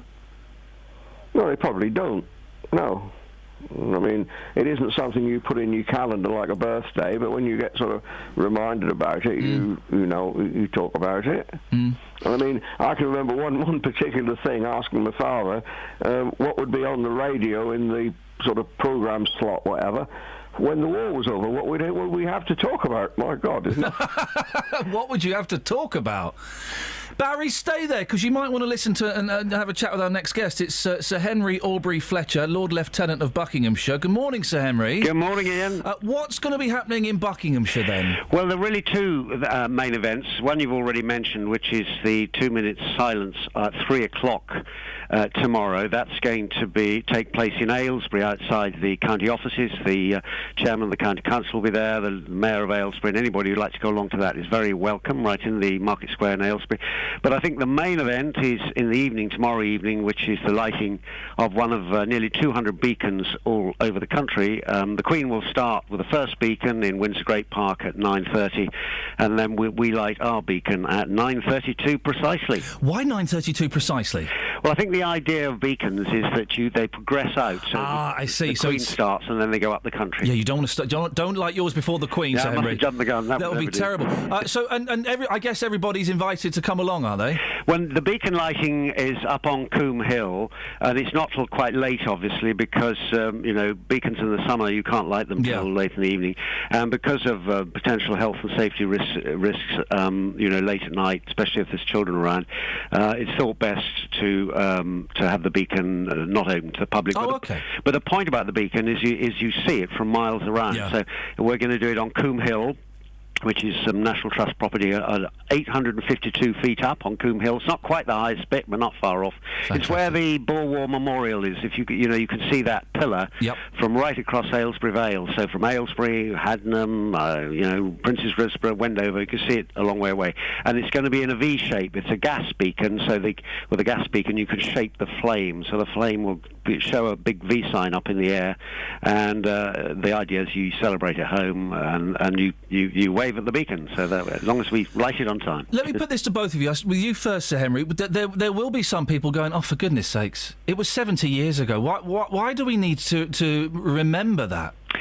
You've just said, Iain, that we're not allowed to say anything about the general election now it's started. Now, if you think about it, if our armed forces hadn't defended our country and fought the Nazis away, there wouldn't be an election because there would be no democracy in this country, and that's the reason we have to remember the people who fought and saved us from the Nazis and why we live in a democracy and we're now able to have an election, and that's really the reason. Barry, why do you think it's so important for us to remember it? Well, for that reason, but it's difficult to say. Well, we should remember these things. They're part of our history, and we suffered a lot. A lot of things went on. We read a lot about other people suffering in other parts of the world, and it's good to let our children and people know that this country did also suffer as well, and we got together and put it right. What are you doing tomorrow, Barry? Oh, goodness, I don't know. Will there be a few beers involved? There could be, I thought there might be. Barry, listen, I'm so grateful you got in touch with us yesterday and brought this up. OK, thanks a lot. Thank you. And Sir Henry Aubrey-Fletcher, thank you very much as well for your time. I hope it goes smoothly. OK, thank you very much. Yeah, fingers crossed. Sir Henry Aubrey-Fletcher, Lord Lieutenant of Buckinghamshire. Can I just say, dear listener, we've had two sirs, two Knights of the Realm have been on this show this morning. Huh? That makes us virtually royal. Doesn't it? Mm-hmm. Doesn't it just? Two Knights of the Realm on this show.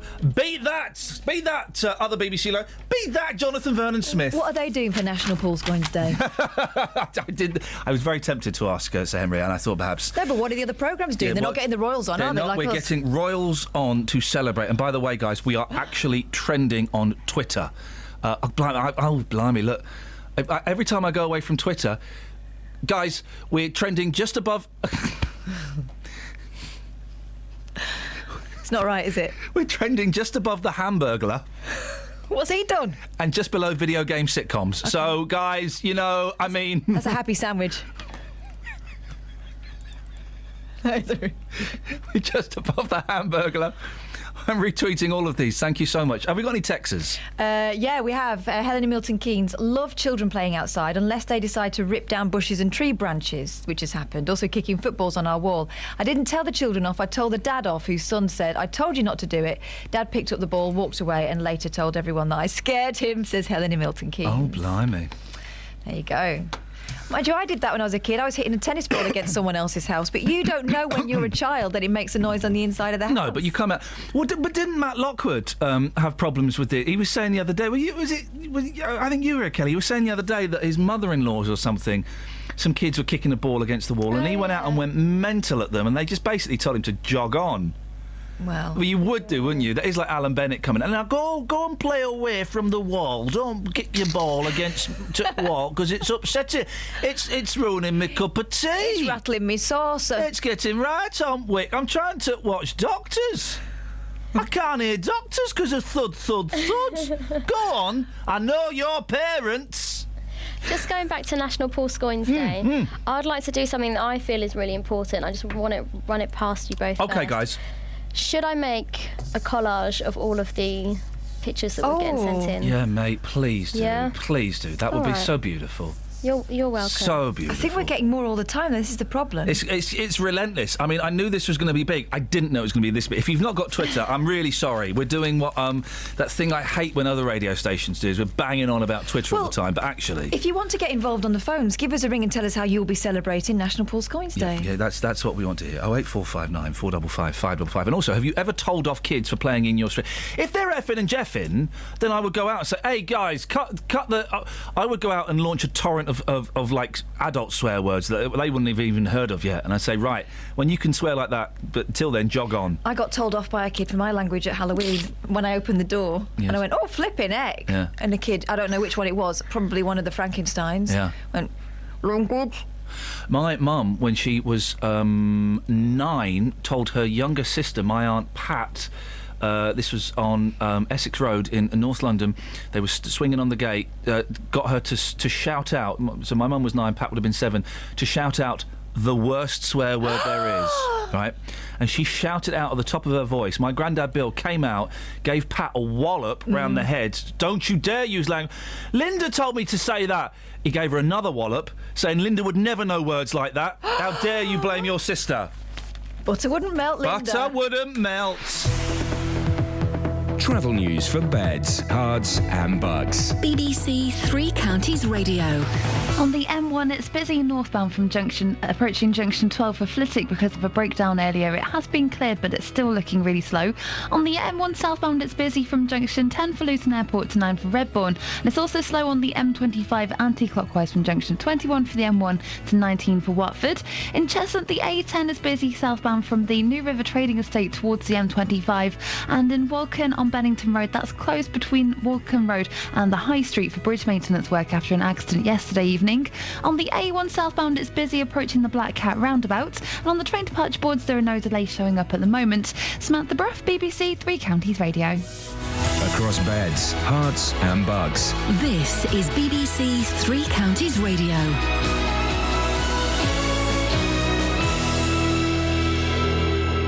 It's 7:30. I'm Simon Oxley. Polling stations across the United Kingdom opened at 7 o'clock. Votes are being cast to elect 650 MPs at Westminster. Voters in Bedford face the biggest number of ballot papers in the country, with 5 different elections taking place there. 1 man from Luton and 5 men from London have been charged by counter-terrorism police, investigating allegations of fraud linked to extremists travelling to Syria. And police in High Wycombe say they're treating the latest incidents of car vandalism in the town as a priority. 4 people have already been charged in connection with criminal damage to almost 250 vehicles in the town in March and April. Three Counties Sports. BBC Three Counties Radio. Former Watford and England manager Graham Taylor has strongly denied allegations he was pressured to limit the number of black players he selected for the national team. Extracts from a book printed in the Guardian newspaper allege Taylor made the claim to former Birmingham striker Richie Moran at an event at Watford in the 1999-2000 season. It's taken me by complete surprise because I cannot remember anything about it at all. I certainly never during my time the Football Association had any FA people coming up to me and telling me which team to pick and to pick less black players. I would have remembered that. Barcelona have one foot in the Champions League final after a 3-0 win over Bayern Munich. 3 goals in the last 13 minutes, 2 from Lionel Messi and 1 from Neymar, gave the Spanish side victory in last night's semi-final first leg. The Football League playoffs get underway tonight with the semi-final first leg matches in League One. Chesterfield host Preston, who were pipped to automatic promotion by Milton Keynes Dons on Sunday, and Sheffield United are at home to Swindon.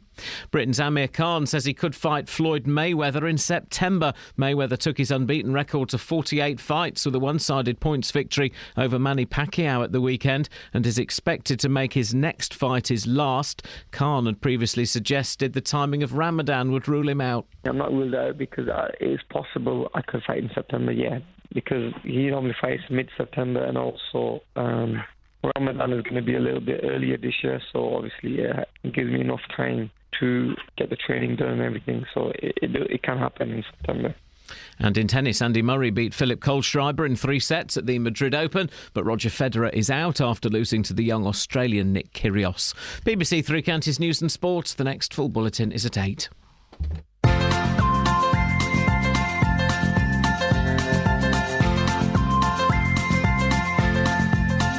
There's a voice that keeps on calling me.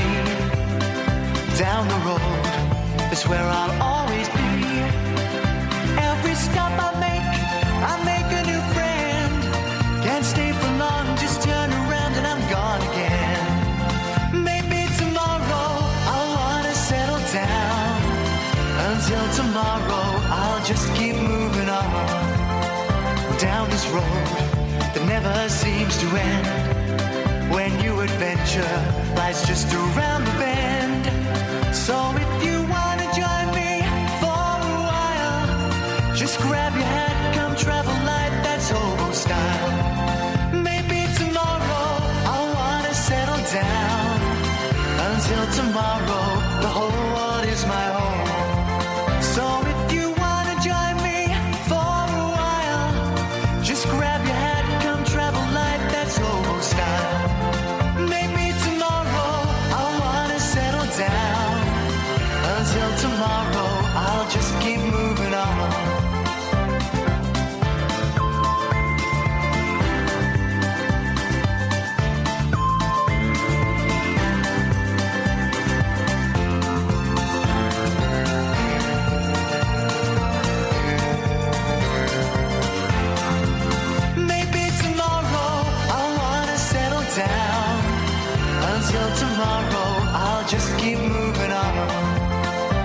there's a world that's waiting to unfold.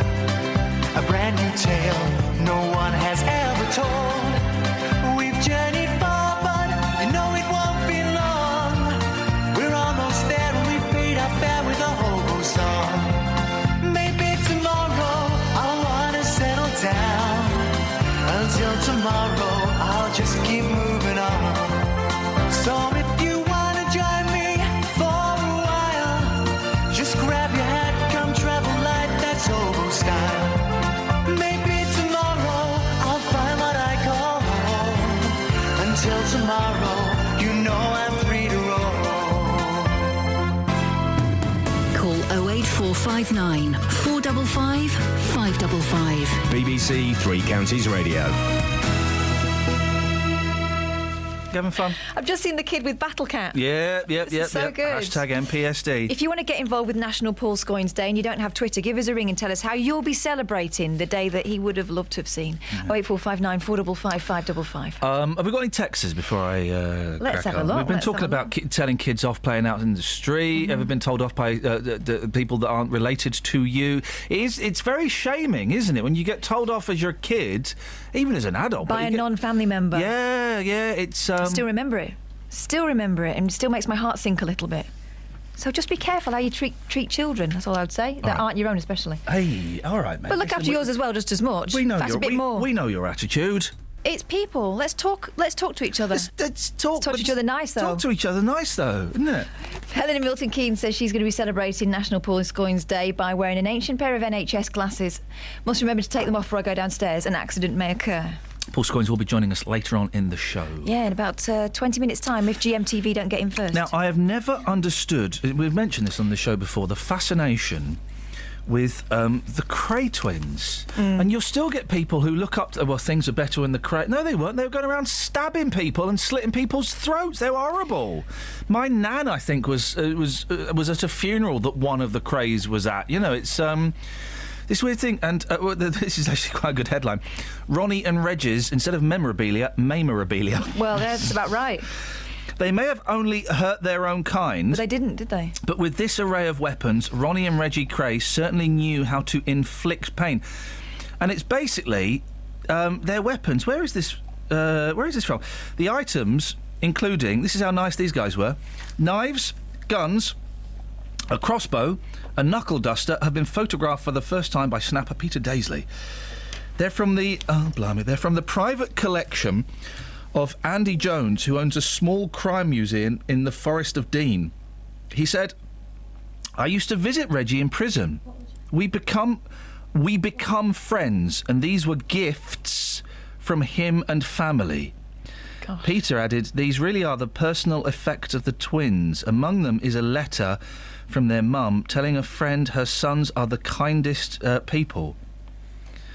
But they were good to their mum, weren't they? They were horrible thugs and murderers and bullies and perverts. But and if rumour be believed, one of them was a paedophile. But one of them, both of them wore suits and hung around with celebrities, so that cancels it out, right? It's weird, isn't it? It's a really weird... oh, that's inappropriate. Someone has put a picture of their kid with glasses on for MPSD and has put the headline doorbells or knockers. I don't know. I don't know if that's... But yeah, because there was... it's the Cray twins and the Great Train Robbers. They're always... although they were fighting... Well, no, the Great Train Robbers bashed a driver in who then went, was seriously ill afterwards. It's the kind of... I can only think that it starts out with a Cockney blag. That's why the charm is there. Oh, they were cheeky, weren't they? No, they weren't cheeky. They ruined lives. It's just, you wait, we've not had it yet, but we will get it. The people, and I'm surprised we've not had it yet, the people looking up to those thugs that broke into that vault, that safety deposit place. And, that's one in the eye for... Well, no, yeah, there was probably some dodgy stuff in there. There were some crooks. It's been known to have stuff in there. But you can't go around we can't make heroes out of villains. But don't these people always arise from times of economic austerity? Don't they? I don't know. When the common man is feeling... I think there's an element of that. The common man's feeling downtrodden, and so it is one in the eye for the suits. Maria? Yes? Are you a fan of, let's start with the Great Train Robbers? Not really. The Cray twins? No, I'm not a fan of them, but I'm a fan of Churchill. If it hadn't been for us, our dear Churchill, we wouldn't have got through. And to start telling children not to play out. Well, it goes against everything we Churchill... under the Nazis. Say that again, Maria. We're lucky that we weren't under the Nazis and these nasty people telling the children not to play out. Yeah. When it's light evenings again. It's right disgusting. Well, it does make you think, did we win the war or not? Well, they want to stop and think, these idiots. I suppose, just for a second though, Maria, supposing you've had a tough day and there's two kids out there and they're laughing and joking and making noise. You know, they could be annoying, couldn't it? Well, no, because that's nice to hear children. No, not everybody likes themselves. Not everybody likes the sound of children. Oh, there's something wrong with them, I think. Do you like the sound of Paul Scoins? Yes, he's got a good gentleman to me. He has got a good gentleman to you. What are you doing to celebrate National Paul Scoins Day, Maria? Nothing at the moment. Are you going to wear some glasses and kind of talk about politics and stuff? Well, probably we'll be having something down at the church. I don't know as yet. Maria, I'll find out today. Go and see if the church are doing anything for National Paul Scoins Day, won't you? And let us know. Yes. Thank you, my dear. Have a nice day. Take care. God bless. Ta-ta. Ta-ta. If your church... By the way, and I know we're talking about VE celebrations, if your church or your community centre are doing anything to celebrate #MPSD, then let us know and we will certainly give that event a plug. Cat has taste for shoelaces. 08459 455 555. This comes under the bracket of aren't cats weird? Cats are stupid. My cat's getting really thin. I'm not going to have much longer with her. But I still can't stop pushing her away. She's really annoying. Bony now as well. I was trying to watch Biggie and Tupac yesterday and she was like climbing all over me. Hey, look, Paul Scoins is... Paul Scoins' daughter is celebrating MPSD. It's what he would have wanted. A cat got into a right tangle by eating shoelaces. Gary the cat! You're having a laugh! Gary the cat! I love that. If I had a cat, I'd call it Pam. No, come on, guys. You wouldn't call a child Gary. You shouldn't call a cat Gary. Gary! Gary! Come on, Gary. When you go to the vets as well, they give the cat's name and your surname, don't they? Yeah, so it yeah. would be just like calling a bloke in. Yeah. They do. Velvet Lee. They do that when we go to Velvet That's Lee. That's me. or when we take the rabbit, Benji Bunny. Yeah, that's us. Gary was also partial to plastic and hairbands. Hey, aren't we lucky that we seem to have gone round the corner, over the hump of loom bands. Loom bands is gone. Yeah, and I've got loads of them left. Yeah. I can't be bothered to do. Yeah, there were a lot of loom bands in this lucky dip the other day on the bank holiday Monday because everyone's getting rid of them now. Good idea. His doting owner didn't suspect anything wrong until the 2-year-old went for an annual vaccine. Here's the thing, guys. You know the annual vaccine? You'll get your cats injected every year. It costs about 40 quid, 35, 45 quid, right? I did it every year for Velvet, right? Not done it for 4 years. Oh, what a surprise. She's still alive and has not been ill. Why aren't you injecting her anymore? Because first of all, I couldn't be bothered. Do you want it to pop off? No, I wanted to save money, and it saved money. There's about 50 quid or something a year to get it done, and I've never really known what it was for and what it's about. And yet, not 4 years I've not done it. No, 5 years because we were in the flat. Nothing has happened to her. It's a rip-off, mate. Is she not going around infecting other cats then? No. It's sure? a rip-off. Vets found an extremely large mass in Gary's stomach. Owner Anna Barbosa, nice. Who's, I'll be honest, is hot. Was told even though she has a cat? Yeah. Well, it depends how many cats she's got. Right. Owner Anna Barbosa was told to prepare for the worst as a life-threatening tumour was suspected. But vet Jess Maguire, who, she looks like she's studied. At Brighton, discovered a ball of items in Gary's stomach which could have made a fatal blockage. Gosh. Anna, 32, from Hove, said, Gary is a cheeky little chap who likes playing with human things. I had washed laces from my trainers which went missing. I never suspected Gary. Well, you wouldn't, would you? When I heard it may be a tuna, I was devastated. Tuna. It probably was a tuna. I was devastated. We're so grateful. He's a big part of the family. We know he'll be naughty. And then there's the picture of the bag of laces. And it's like a handful of laces. Mm-hmm. There's got to be like a dozen laces there. Wash them, you can use them again. Chris! Hi, Iain. Good morning, Chris. What you got for us? I'm one of those horrible, nasty people that tells children off as well as their foster fathers. Oh, very specific. Why would you tell children off? I was sitting at home one bank holiday and I heard thwod on the door. You heard a what? Went out. Thwod. Thwod? Yeah, thwod. It was like a dull thump. Okay, right? Yeah, thwod. Went out and it looked like there was snow on the bottom of my door. I opened it up, it was all spidered web. So I legged it down the garden. Hang on a minute. They'd spider-webbed your door?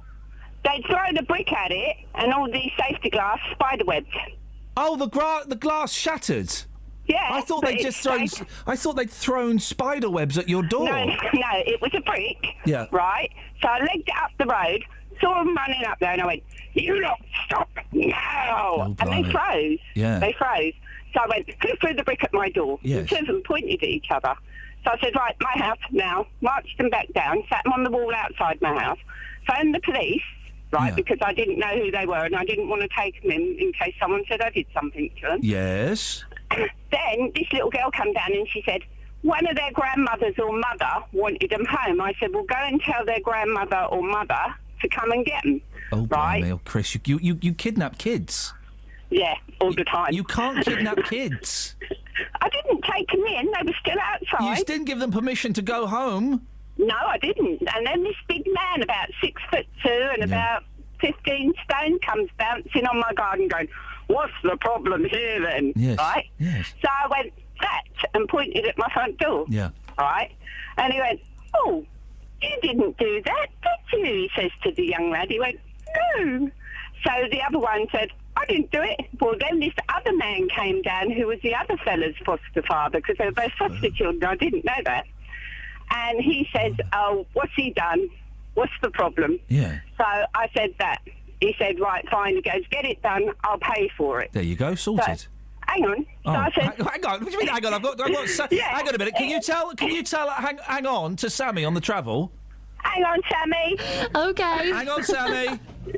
Right. So he goes, "Can we take him now?" I said, "No." I said, "The police are coming. I want your addresses." "I don't know. He's from Adam." Right. So when the copper come, he goes, "What's the problem?" I went, "That."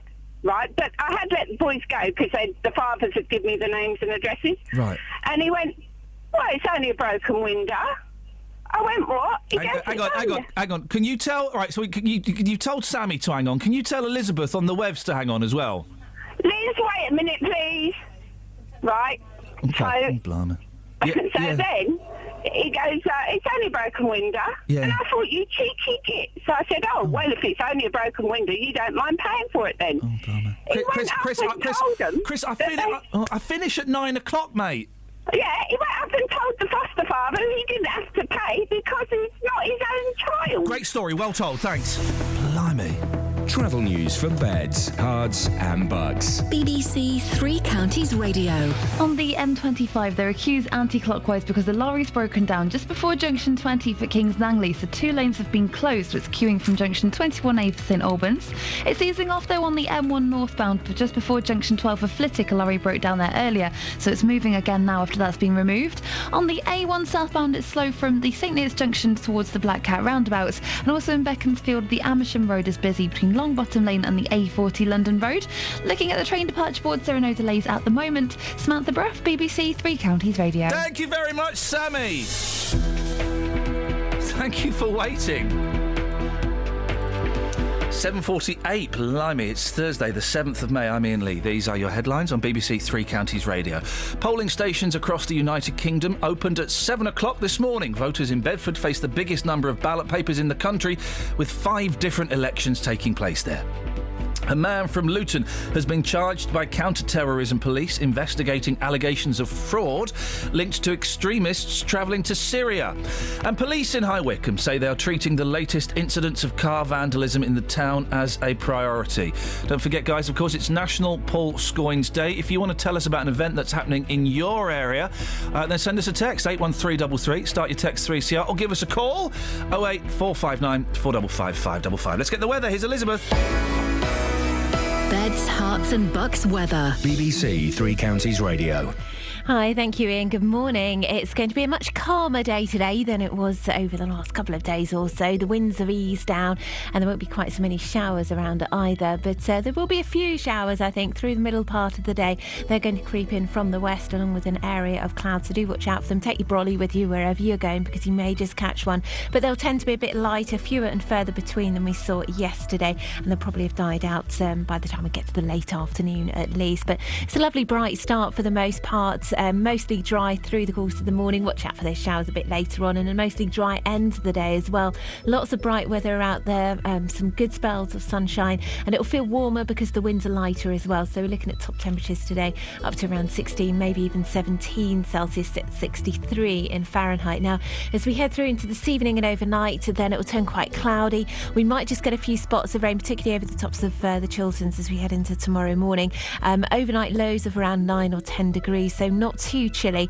Tomorrow there's going to be quite a bit of cloud around, particularly across parts of Buckinghamshire. You might get a few spots of rain. That's probably all it will be. Eastern areas of Hertfordshire, I think you're most likely to stay dry and bright through the rest of the day. Lots of brightness around just about everywhere through the afternoon, and it should be dry. We're looking at top temperatures again of around 17 degrees. Saturday, some blustery showers. The winds are going to start to pick up once more, but by the time we get to Sunday, it's dry and warm. Lots of sunshine. Those conditions will last into next week.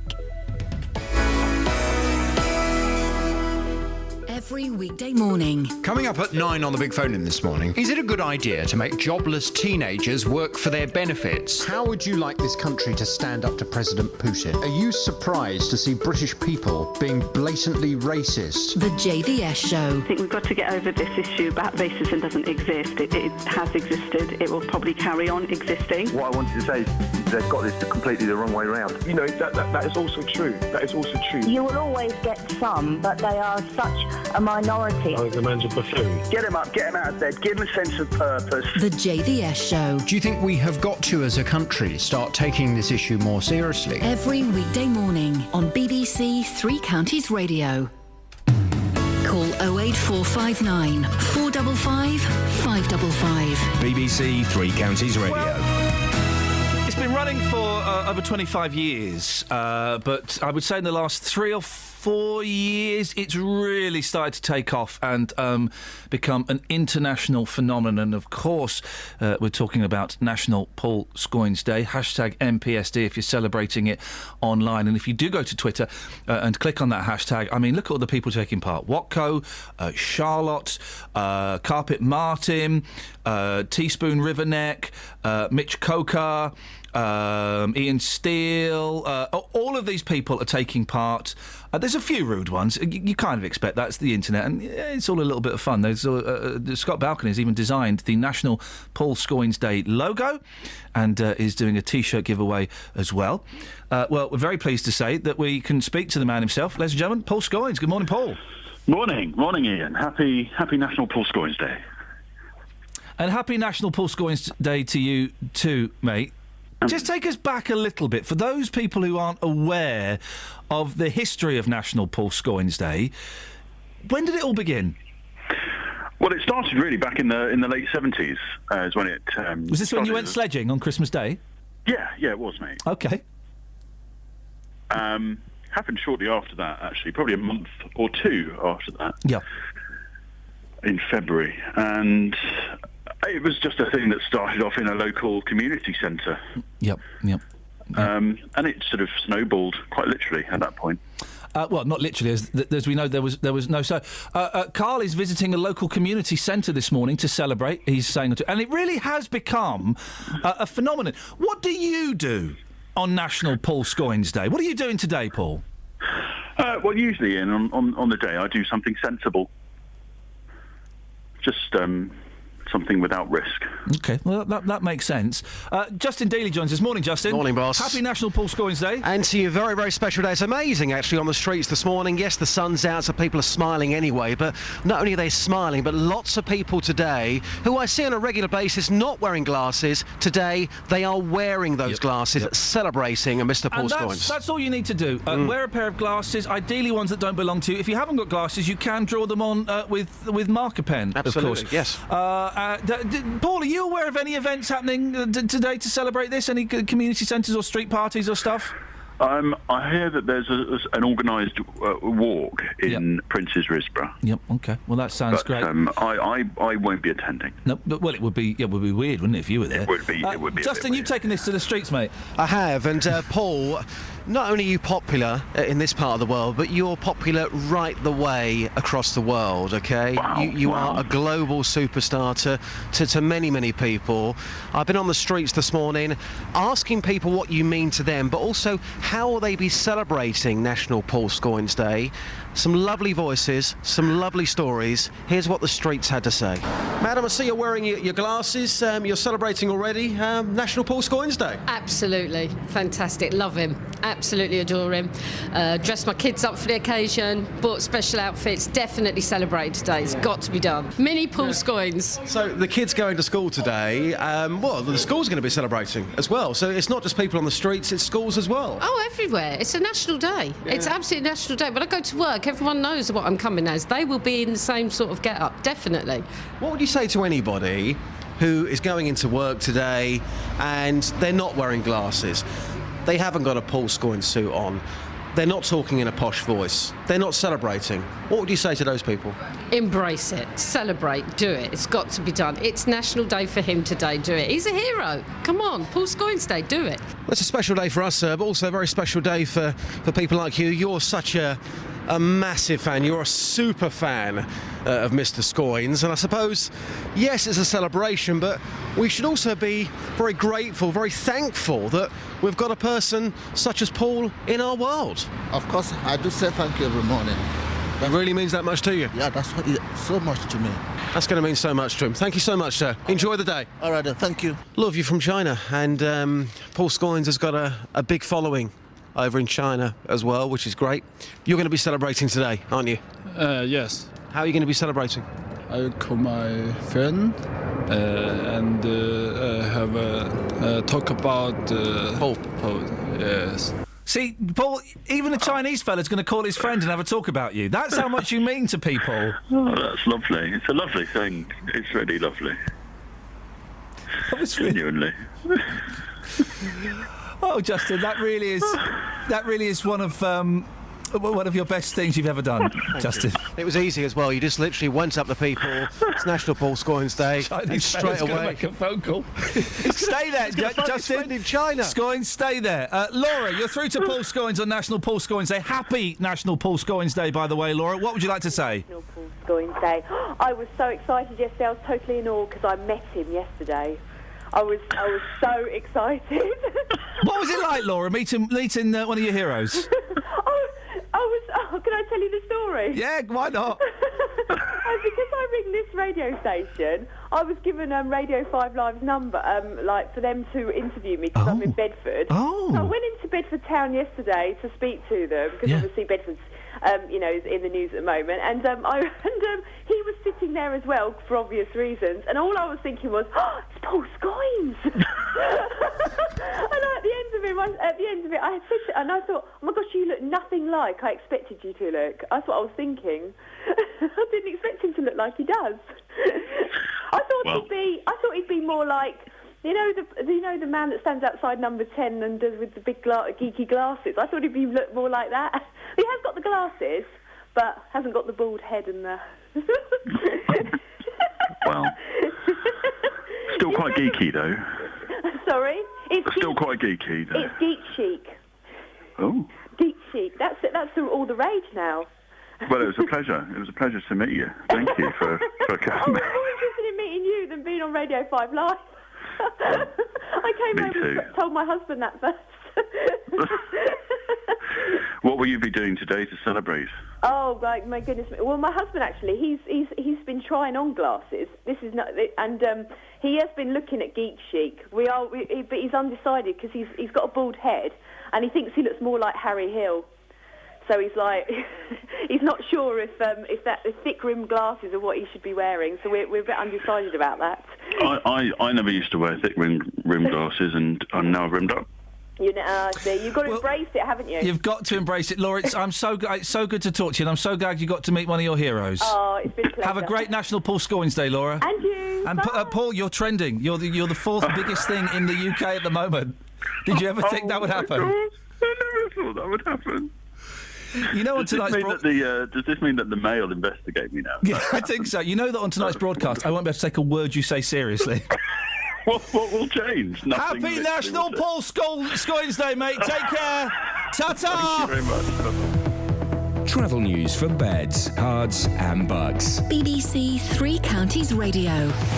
There are queues on the M25 anti-clockwise from junction 21A for St Albans to 20 for Kings Langley because a lorry is broken down and it's blocking 2 lanes.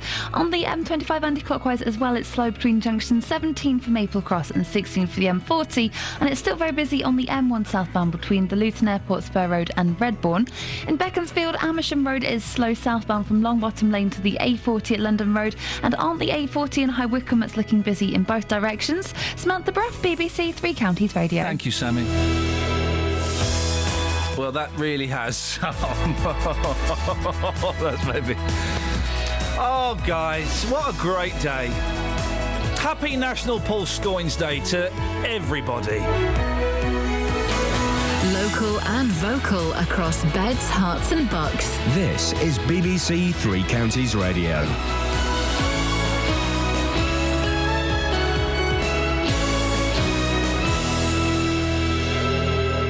It's 8 o'clock. I'm Simon Oxley. The headlines: polls open for the general election. Luton man charged by anti-terror police, and police say Wycombe vandalism is a priority. BBC Three Counties Radio. Polling stations across the United Kingdom opened at 7 o'clock. Votes are being cast to elect 650 MPs at Westminster. Voters in Bedford face the biggest number of ballot papers in the country. There are 5 different elections taking place there. More from Carol Abercrombie. As well as the general election, many people are also voting for local councillors. The unitary authorities of Milton Keynes, Luton, Bedford and Central Beds are going to the polls. Voters in Bedford can also elect a mayor. There's a referendum for everyone in Bedfordshire on raising council tax to pay for policing. In Milton Keynes, there's a referendum on the future development of the town centre. In Herts and Bucks, there are also district elections in 14 councils. 1 man from Luton and 5 men from London have been charged by counter-terrorism police investigating allegations of fraud linked to extremists travelling to Syria. 38-year-old Ibrahim Anderson from Luton and the 5 men from London are facing charges of conspiracy to defraud and will appear before magistrates today. Police in High Wycombe say they're treating the latest incidents of car vandalism in the town as a priority. 4 people have already been charged in connection with criminal damage to almost 250 vehicles in the town in March and April. Officers initially linked those offences with the inquest verdict on local man Habibullah. More from Tony Fisher. Police say there have been 18 additional offences of criminal damage in High Wycombe over 2 evenings. 10 vehicles were vandalised on Bank Holiday Monday and 8 last Thursday. Police are asking members of the public to remain vigilant and report any suspicious activity. A jury has watched the CCTV recording of the moment a shop worker in Aylesbury was stabbed in the neck by a mental health patient. The employee in his 20s nearly died and 8 months later is still in hospital. 63-year-old David Clark, who's homeless, denies attempted murder and wounding with intent. Catherine da Costa was at Reading Crown Court. The jury was shown CCTV footage of the moments leading up to the attack at Babs Food and Wine Store on Buckingham Street in Aylesbury last September. The images show Mr. Clark walk up to the counter to order some lager. As the shop worker bent down, Mr. Clark is seen stabbing him in the back of the neck with a kitchen knife before casually leaving the store. He's then seen walking down the street, getting into a black taxi and returning to the Whiteleaf Mental Health Centre where he'd been staying. An injured woman had to be cut free by firefighters after a two-car collision in Milton Keynes last night.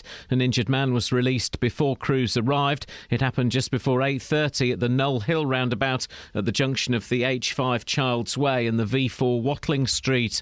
In sport, former Watford and England manager Graham Taylor has strongly denied allegations he was pressured to limit the number of black players he selected for the national team. Extracts from a book printed in the Guardian newspaper allege Taylor made the claim at an event at Watford in the 1999-2000 season. The weather dry and fine with sunny spells, a maximum temperature 16 degrees Celsius, and you can get the latest news and sport online at bbc.co.uk/3 counties. Morning, guys. Thank you very much, Simon. Happy National Paul Scoins Day as well. Well, it's the phenomena. It's taken the world by storm. What are you doing to celebrate? We're also talking about VE Day, kids playing in the streets. Oh, we got a great package from Justin Dealey about hot chocolate. If you want to take part in the show today, well, you can tweet at Iain Lee or at BBC3CR. That's what most people are doing. We're trending, guys. Trending, not trendy. That would be too much. Or you can give us a call, 08459 455 555. Across beds, hearts and bucks. This is BBC Three Counties Radio. That's the phone number if you want to give us a call. There's a really weird thing in the mail today. It's a really weird thing. Right, you go to page 21 and there's a story about Kirsten Dunst. The man they couldn't gag. Male's theatre critic gets his audience with Queen... Oh, Kristen Dunst, is it? Right. Kristen Scott Thomas. Who's Kirsten Dunst, then? No, it's Kristen Scott Thomas. Right, yeah. Who's Kirsten Dunst, then? Little blonde one from Eternal Sunshine of the Spotless Mind. Okay, and that. Well, anyway, so this is a story about this grumpy Quentin Letts going to see a play, and, you know, boy, oh boy, don't theatre critics think they're important. Critics aren't important, you know, in the slightest. But, they don't make anything, do they? No, they don't make anything. Apart from trouble. You know, we're all critics, but to be paid for it seems an odd thing. Anyway, so there's this whole page about how he'd slagged her off and... This exact page was in the paper yesterday. This exact page was in the paper yesterday. And I know the Express often pick up on the Mail, and the Mail will recycle something the Mirror did, but this page was in the Daily Mail yesterday. It's in the Daily Mail today. How did that get past? How did that get past them? On purpose, I'd imagine. We got any texters? I don't know. I'm just I'm blown up. Well, you do that, and I'm going to crack on with this. There's National Paul Scoins Day today, and we don't want to bang on about it so much. We wondered what else we could talk about today. Well, Barry from Houghton Regis called us up and suggested that we talk about this weekend's other big celebrations. Who knows? Anyone? Guys? VE Day, of course. It seems that VE Day, his 70th anniversary tomorrow, has been eclipsed. Well, we're joined now by Pat Chadwick from the Royal British Legion. Morning, Pat. Good morning. How do you feel about VE Day? Do you think it's kind of been overlooked a little bit, or do you think we've got the balance right this year? Well, I think there's a link between VE Day and the events of the general election. The people who fought 70 years ago fought for democracy and freedom. And I think that the balance is there. I think that there's room to celebrate both festivities, and I'm sure both will attract a lot of cover. There are. We took this to the streets earlier on, and there are a surprising number of people, Pat, who didn't know that it was VE Day tomorrow. Well, I'm sure that as we move into the VE Day celebrations, which start on Friday, as you say, with the Festival of Remembrance, there will be a lot of media coverage, and I think a lot of work has been done in schools to try and raise awareness of VE Day and what went on 70 years ago. I know that BBC Local Radio, I'm assuming it's national radio as well, is having 2 minutes of silence at 3 o'clock. Why is that? Why is that relevant, do you think? Well, I think 2 minutes of silence is the traditional kind of salutation that we've given to commemorate those who fought in both World Wars. And also the fact that it's at 3 o'clock, that's the time that Winston Churchill actually gave his broadcast to the nation announcing the end of the war. And there'll be some people who are going, oh, for goodness sakes, Pat, it was 70 years ago, get over it. What would you say to those people? No, I don't think that's true at all. The British Legion strapline is live on, and I think it's important that we recognise the legacy of those very ordinary men and women who were caught up in extraordinary events. And I had a veteran who called into our popping centre in Aylesbury this week, who explained that he and his wife were both serving in Italy when the war ended. And so it's important that those veterans who weren't able to celebrate at the time can now celebrate on home soil. And what's happening locally, Pat? There's a lot happening locally. Tomorrow evening at 9:30, beacons will be lit across the UK, and that's happening locally in places like Wendover, Bedford City Centre, Luton, Slough. And those will be lit at 9:30 and will include a tribute. And then on Saturday, there's bell ringing across the UK. And then Sunday at national level, we will have the celebration of remembrance and Thanksgiving at Westminster Abbey. And locally, branches are doing things like tea parties, V-Day song festivals, picnics in the park. So there's a lot going on locally, and communities have very much been asked to come together and celebrate what happened in the Second World War and to put veterans really at the centre of that. Pat, I wish you the best of luck. I hope it all goes smoothly. I'm sure it will do. That's Pat Chadwick from the Royal British Legion. Thank you, Pat. Call 08459 455 555. BBC Three Counties Radio. It's Paul Scoins Day on the 7th of May. I'm gonna celebrate in a special way. It's Paul Scoins Day. It's the 7th of May. It's Paul Scoins Day. I'm gonna celebrate in my special way. 08459 455 555 is the telephone number if you want to give us a call. Have you got any texts? Yeah, we have. Yeah, go on. We've got one through here from Scott, a different Scott, I'm assuming. Just told my 2-year-old it's National Paul Scoins Day. He looked at me as if I was mad. Yeah, this is why we need to keep the memory alive. Yeah, exactly. Keep the memory alive, generation to generation. Tony says, great, it's National Paul Scoins Day. That means I'll have an excuse to give people why I'm drunk later on. And this one from John, which I think is beautiful, especially because it harks back to a bit of a Scoins moment, I think all Scoins fans will remember. John says, to celebrate Scoins Day, I'm going to tell everyone I'm going sledging.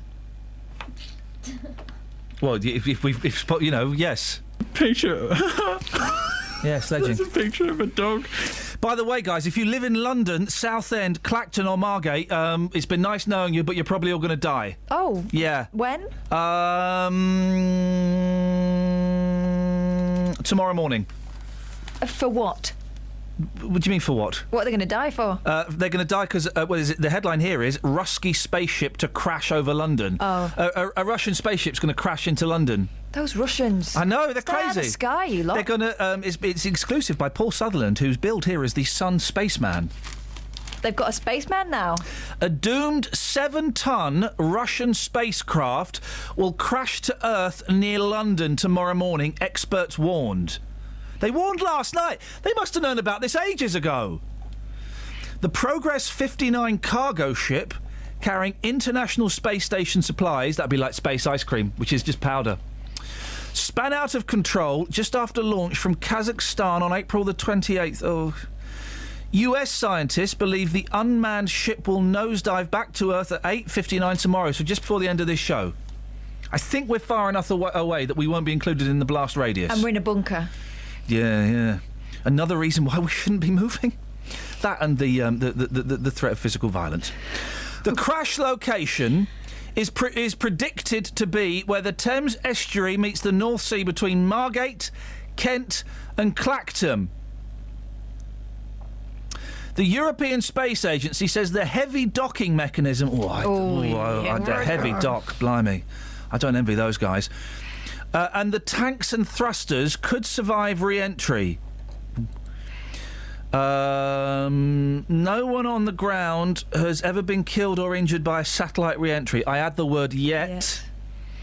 In July 1979, a NASA space station called Skylab became a fireball, sending chunks crashing onto the Australian town in Perth. And of course, who could forget the tragedy, the near tragedy that was Flight of the Navigator, when a spaceship crashed there and the boy travelled through time. Gosh, that could have been awful. It could have been awful. 08459 455 555 is the telephone number. If you know, like, you can buy like moon rock, yeah?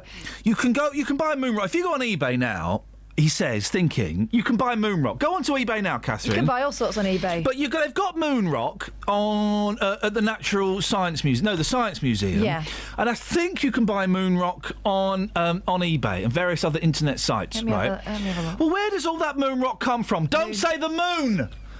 Because I don't believe it does. How much moon rock did Buzz Aldrin bring back with him? The moon used to be a lot more massive. It did, well, it did used to be a lot bigger. But seriously, because there's all this... 652 with a... This is with a display case. Go on, how much is it? 652, but then it's got 652 postage. What do you mean 652? That's how much it costs. £6.52? Yeah. Then there's another bit. Flipping heck. 5.511 grams of moon rock. Killer slice with 2 looks. Troctolite by Meteorite Men Steve. Don't know who they are, but it's £993.44 and then £23.42 postage. I was going to buy some of that for the boys. They can jog right on. But how come everyone's got so much? Is it the same as this Manuka honey scandal that broke this week? That Manuka honey you're paying a fortune for probably isn't Manuka honey. It's just like, I don't know, honey. Is this like the Manuka moon? It's all fake. Travel news for beds, cards and bugs. BBC Three Counties Radio.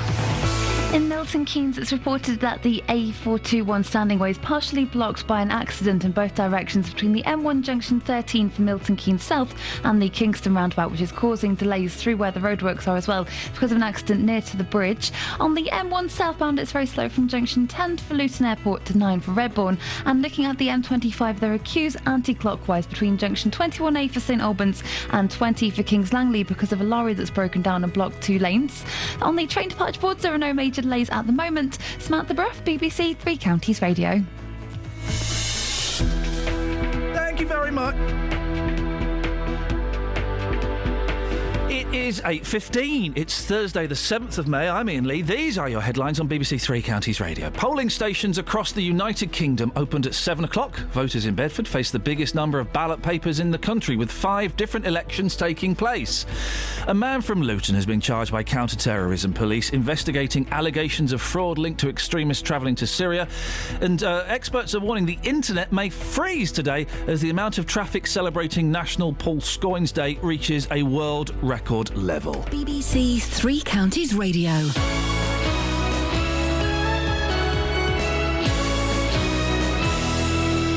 Morning. Good morning. You're not in the mirror, but you're in the mirror today. But you're not in there. But I'm not in the mirror. No, the Mirror have conveniently left out any mention of the fact that this story came to my programme. Yeah. Or indeed the BBC. However, is that Chancer? Well, hang on a minute. Well, you call her a chancer. I'm not calling her a chancer. No, I was surprised by you yesterday because you were sitting on the fence, and I was very surprised by that. This is the woman who bought a really expensive car. It was damaged, so the Audi, wasn't it, said, we'll a meal for 2. You go and have a meal for 2. We'll pay for it. She came back with a bill for £724. £714. I do apologise. I've done her a disservice of £10. And Audi have said, yeah, you're taking the mick, love. We'll give you 250 quid. It was a bit 357. And that's it. What were the majority of your listeners saying yesterday? Very divided, actually. Very divided. I would say about half and half. Oh. Half people saying that's outrageous. She's taken advantage of the offer. Yes. The other half saying, well, look, Audi made the offer. They didn't stipulate a limit. They are the professional company. They should know that an Audi driver is not going to go down the Toby Inn. So 350 quid is very generous. I wouldn't know where to go and spend £750 on a meal. Well, you do now. Yeah, I do. But apparently the story's it's in the Sydney Times today, or the Sydney Herald, whatever it's called. Wowzers! It's gone worldwide. Wow, look at you! You're not trending quite as much as National Paul Scoins Day. No, I gather that's it's the fourth biggest thing on Twitter. I know. Blimey! Well, we'll be speaking to Siobhan again at 10 this morning. We have the latest from Audi. Yes. What's the offer on the table, and what should she do about it? You smell gorgeous. I just got a waft of you as you move that paper around. Really nice. Thank you. Is he Miyake? No, actually today it's diesel. Look at you, some butch. I just rubbed myself all over the petrol tank of my car. Dear me, it smells absolutely delightful. What have you got at 9 o'clock? Coming up at 9 o'clock this morning, we'll be discussing the supermarket, Morrison's. Oh, yeah. Sales have continued to fall at Morrison's despite price cuts as the firm struggles in the face of competition from other retailers.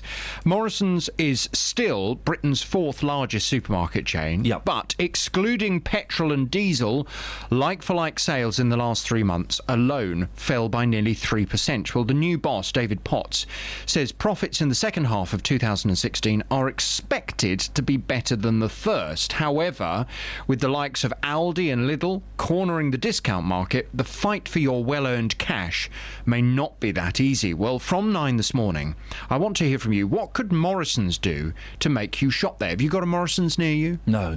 Have you not? I live somewhere quite posh.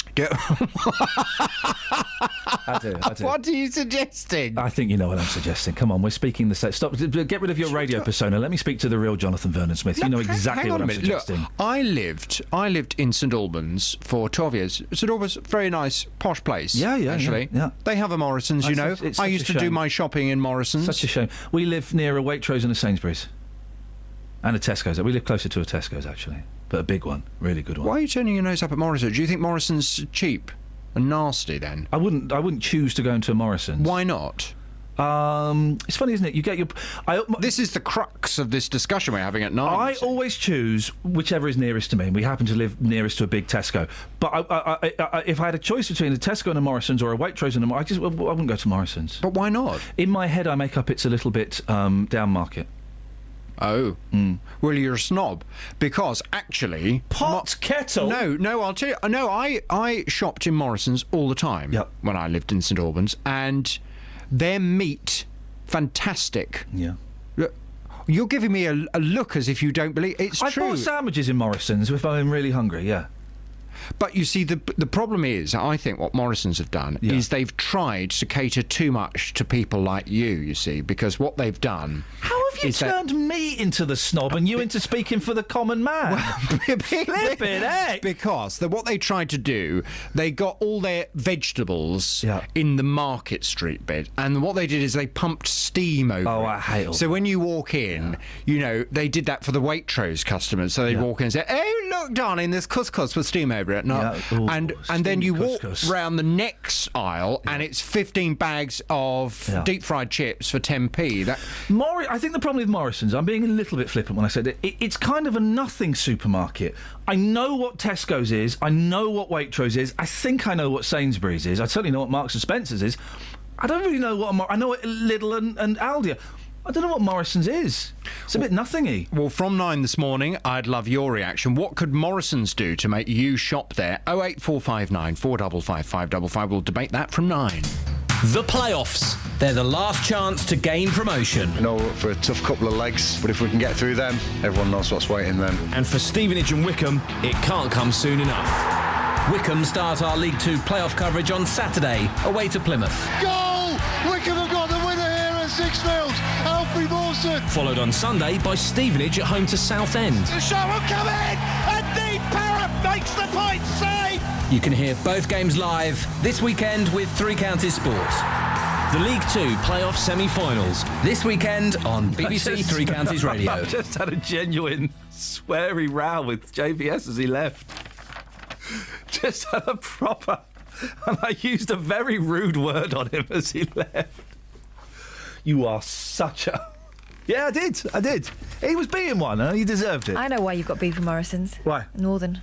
Is it a northern thing? Yeah. No, I'm not going to beef with them because that. Well, Scoins, the National Paul Scoins Day, happy thereof, says when I lived in the north, the Morrisons had a whole aisle dedicated to lard. Well, you know, there's lard. There's lard.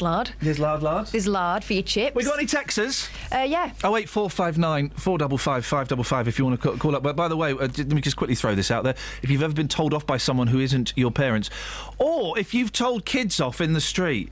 Yeah, when the shouty woman called up. Shouty Chris. Was it Shouty Chris or was it... There yes. is only one Shouty Chris. I would tell the kids off if they chucked a brick at my door. Yeah. Yes, I think that is legitimate. But if it's just kids going up and down on something that is a bit clattery. I mean, do you remember roller skates? Those ones you'd tie on? The disco boots. Disco rollers. No, before the roller boots. Oh, the ones with the key? Yeah, they would fall apart while you would... Yeah. They were a right noise. You couldn't skate on those. There was no movement involved. I told some kids off once for vandalising a bus stop. Quite right. But that happened to me once. So I vandalised I didn't vandalise a bus stop, right? I was really lanky as a kid. And so I could kick the top of a bus stop, right? I could kick it by doing a karate kick, right? A bit karate. And I used to do that as my party trick waiting for the bus. And then this van pulled up, right? This work van. And it's only like a couple of years ago I went, oh no, they were liars. And so this van of builders pulled up, right? And this bloke got out and he got his wallet and he just opened his wallet and closed it. And he went, we're undercover coppers. We're on a case. Stop vandalising that thing. Yes, sir. Sorry, sir. And I believed it. I totally bought into it. He was just a builder. Well done, that builder. Well done, that builder. But, you know, telling a kid to straighten up sometimes, short, sharp shock from a stranger is all right. But if it's just a matter of kids being kids, playing outside, we all had a go at playing outside. It's their turn. You can't do that, can you? In fact, I wish more kids would play out. 08459 455 555 is the telephone number. Texas. Yeah, this is the saddest text I've received all day, to be honest. It's the sad text of a man who is out of the loop and doesn't realise it. Jonathan in Leighton Buzzard. Paul Scoins Day. I may have missed something. Yes, mate, you have. You have? Happy Paul Scoins Day to you anyway. But... Yeah.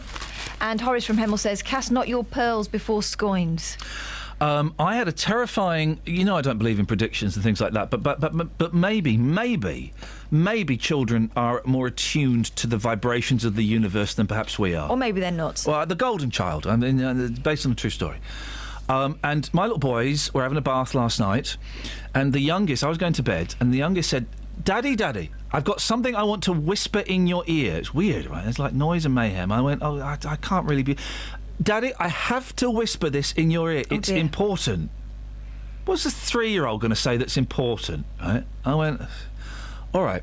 So I got over to the bath. I thought he was going to splash me. I tentatively went to the bath. I put my ear next to him. He went, Daddy, when you go to work in the morning, you're going to die. Flippin' heck! He told me, and I said, is that a threat? He went, yeah, it's a threat. I said, is it a threat or premonition? He went, premonition. I went, all right, fine. So this could be the last day. Dearly, if you're listening, that could be Ev. Can you just make sure you clip that? I mean, it's just terrifying what they get up to these By days. die, did he mean trending on Twitter?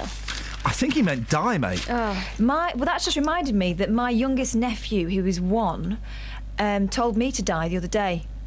He tells everyone to die as he leaves a room, or he does his little wave, and he says, die, die, die, die. And I thought it was cute, and he was just saying bye-bye, but maybe... It's die. Maybe it's die. I've got to say, John Jackson has... I'm just going to retweet this.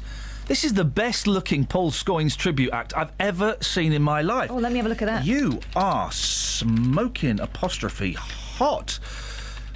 He is gorgeous. Let me be the judge of that. Look at that. I mean, yeah, he's put it through a filter, but John Jackson... Don't you go wow. Wowzers. Look at that. When Paul Scoins dies, you're his replacement. When they make a film of Paul Scoins' life, you're the actor playing it, John. In fact, Paul who? Yeah. John, jeez. I'm retweeting that and I'm favouriting that as well. That's how good that is. I don't watch TV much, as you may know. There's a load of rubbish on. Been watching a few films recently. Watched Super Size Me 2 days ago. Watched Biggie and Tupac yesterday. Well, BBC 4's Silent Canal Cruise is a surprise hit. A 2-hour... do you know what? I could dig this, man. A 2-hour programme featuring nothing more than a journey on a canal hardly sounds like riveting television. Well... But it was a surprise hit for BBC 4, attracting more than 500,000 views. 500,000 viewers. I mean, it's genius. All aboard the canal trip was filmed in real time charting a trip down the Kennet and Avon Canal. No presenter, no commentary, no music. The only sounds in the feature-length film were the chug of the boat's engine, an occasional splash of water, dogs barking and a bird song. Now, we're all supposed to go, oh, isn't that stupid? I'm thinking this sounds... I'm thinking I could have some of this. Changing scenery, other boats and an occasional passer-by on the towpath provided the action. The only nod to commentary were facts about canals in text superimposed on the surface of the water. Even the Canal Trip's producer, Claire Patterson, admitted viewers could find it so boring they would hate it, but audience were mesmerised. At its most popular, All Aboard attracted nearly 600,000 viewers. Almost twice the 360,000 that BBC4 averages for the Tuesday evening slot. One person on Twitter praised the show as beguiling. Heroic, even. I'm tempted to have some of that. Can you get that on iPlayer? Travel news for beds, cards and bugs. BBC Three Counties Radio. In Milton Keynes, Standing Way's been partially blocked by an accident between the M1 Junction 13 for Bedford Road and Newport Road at the Kingston roundabouts. In Sandy on the A1 London Road, it's looking really slow from the Akbar towards the Sandy roundabouts. And in Walcombe, Bennington Road is still closed after the accident in both directions between Walcombe Road and the High Street. In Beaconsfield, Amersham Road is slow from Longbottom Lane towards London Road. And on the motorways, the M25's busy anti-clockwise from Junction 22 for St Albans to 20 for Kings Langley after a lorry broke down earlier. Also, the M1's busy southbound from Junction 10 for Luton Airport to 9 for Redbourne. Samantha Brough, BBC Three Counties Radio. Across beds, hearts and bugs. This is BBC Three Counties Radio.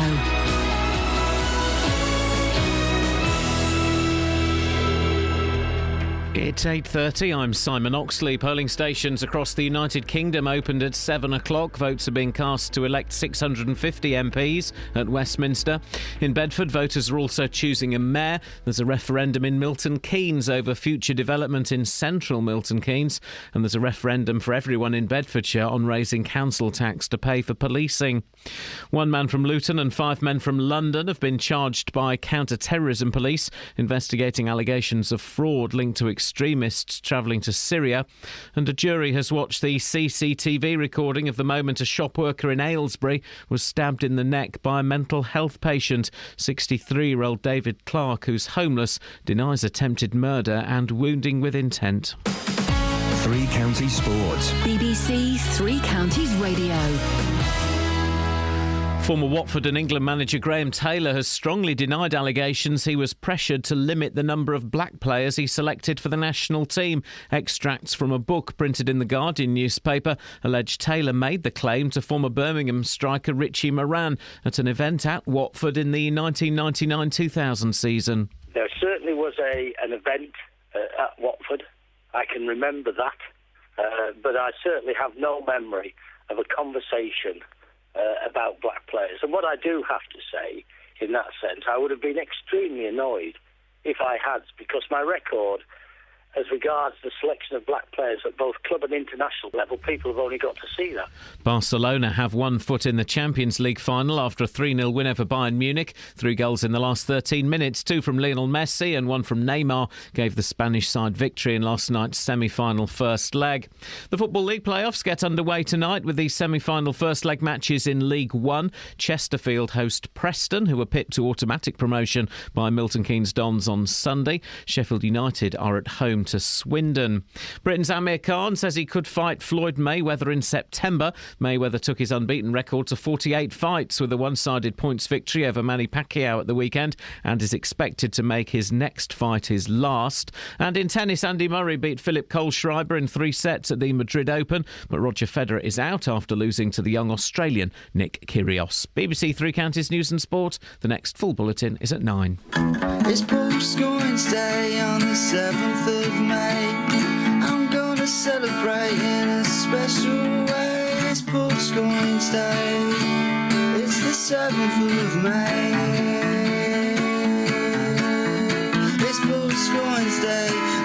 celebrate in my special way.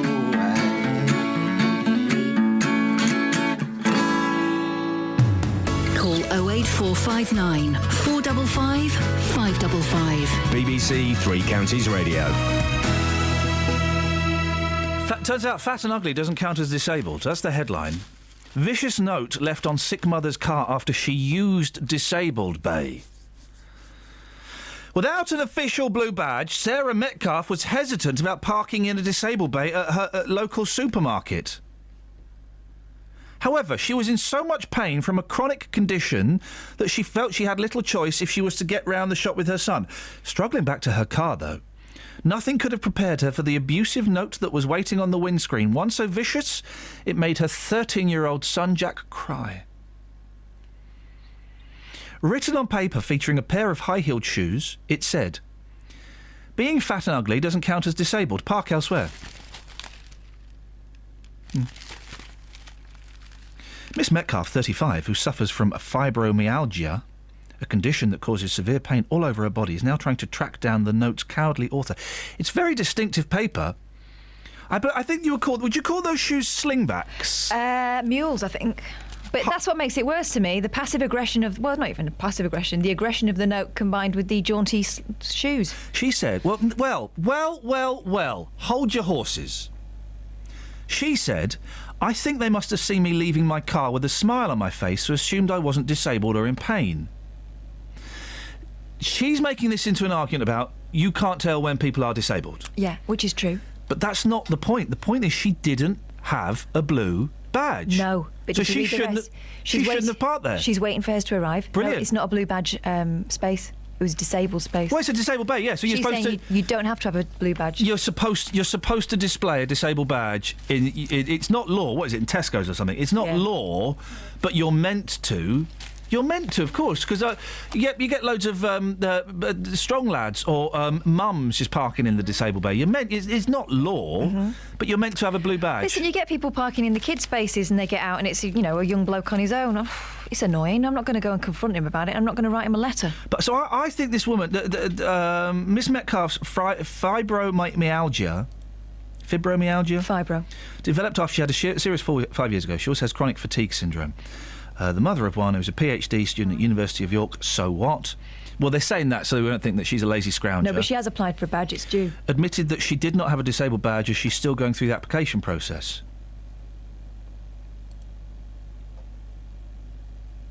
She shouldn't have parked there. Simple as that. She shouldn't have parked there. She shouldn't have parked there. Leaving the note... the note's nasty. Wrong. The note is wrong, but she shouldn't have parked there.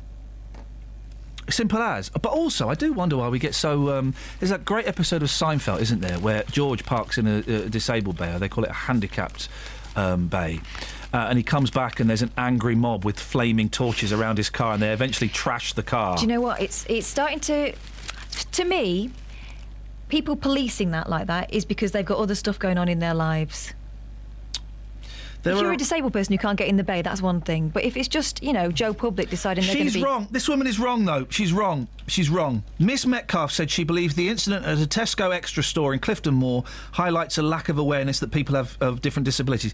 No, it doesn't. It highlights the fact that she shouldn't have parked there without a blue badge. That's what it highlights. That's what people get angry about. Just because I'm not in a wheelchair doesn't mean I'm not disabled. Well, yeah, whatever. You didn't have a blue badge. They shouldn't have left the note, but that's what the problem is. I think the person who did this should just come forward. I just want to talk to them about what it's like to live with a disability like this. They're not going to come forward. No, they're not going to come forward. But, I mean, the argument isn't whether she looks disabled or not. Is she shouldn't have parked there without a blue badge. Simple as. Simple as, really, 08459 455 It is a huge flaw in her side of the argument, isn't it, that she's not got a blue badge? Nicola Cook says, what a time to be alive. Happy Paul Scoins Day, one and all. Let's retweet that. Cathy has got involved in it. There we go. It's retweet. We've got one here as well. This is a text. And if you want to give us a ring and tell us how you'll be celebrating National Paul Scoins Day, feel free. Can I just say? Go on. Two tweets. David Fife from Scotland says, I'm a Scottish listener, so can only catch the podcast. What is #NSPD? I've said, I've said, mate, it's a phenomenon. He says, yeah, but what does it stand for? Well, Stands for good times. Stephen is in Glasgow, right? Yeah. And he knows what it's about, so there's no excuse for being in Scotland. Yeah. Stephen says, I got mixed up and I thought it was National JVS Day. I'm sitting in pastel trousers pretending to be posh in the garden having my dinner. Anne-Marie says, my boyfriend was the one who sold Paul Scoins his iconic glasses. He works at the opticians and helped Paul choose them. Well, your boyfriend is part of the phenomenon. Beautiful. John says, good work, everyone. Stevenage are taking NPSD seriously and have shut schools. It's what he would have wanted. So it's all good stuff. It's all good stuff. Jeremy Markson has also been in touch. Wagwan guy, such a special day. Get some Paul Scoins in your life. He is appealing to everybody there. To you and me. Van Gogh, right? Yep. He's rubbish, isn't he? No, he was good. No, it's rubbish. No, it was really good. No, it's rubbish painting. It's silly. It's silly painting. It don't look like it, nothing. The best paintings are the ones where, for a second, you think it's a photograph. Those are the best paintings. Where you go, is that a photo? Is that? I don't see what the No. point is in those paintings. Well, it shows that you're a really good paintist. Take a picture. An autumnal. I mean, this is just ridiculous. It's horrible. An autumnal scene that Vincent van Gogh painted while working side by side with Paul Gauguin, whoever that is, has sold for nearly £46 million, and it's rubbish. It's just like orange and green and flipping heck. The alley of Alice Camps pictured was painted in southern France in 1888, a month before Van Gogh cut off his ear. I mean, thing is as well, that's all a bit of myth, isn't it? He didn't cut his ear off. Didn't cut his ear off. He did. No, he didn't. Go on. Didn't cut his ear off. Cut a bit off. Yeah, he just cut a bit of the lobe off. He just cut the end of the lobe off. Oh, tough guy. Oh, I'm so mad. Oh, I'm so in so much in pain. Oh, I'm so loved. Oh, I'm so off my face on absinthe. I'm going to cut my... You didn't cut your ear off, mate. That's a myth. You just cut a tiny bit of the lobe off, so deal with it. How much of yourself have you cut off? You don't... Why is call this me a now. competition? Call me now. 08459 455 555. He was mates with Gauguin. They fell out. I couldn't care less, mate. Well... It's rubbish paintings. They're nice. It's sold at Sotheby's in New York to an Asian collector for about 15 million quid above its estimate, but below the 54.6 million auction record for a Van Gogh. In America, of course, what do they call him? Van Gogh. Van Gogh. Vincent Van Gogh. I mean, that's just crazy. But actually, it's actually Van Gogh. Oh, yeah. So we're all wrong. Who's the fool? Well, Van Gogh is the fool. Well, He's he dead. didn't make any money out of it. He's either, did dead. he? Yeah. Who's laughing now? Not Van Gogh. Christie's. Have we got any texts? Yeah. Go If on. it's NSPD, Yes. says someone, Rob, why aren't you playing Paul's Coins?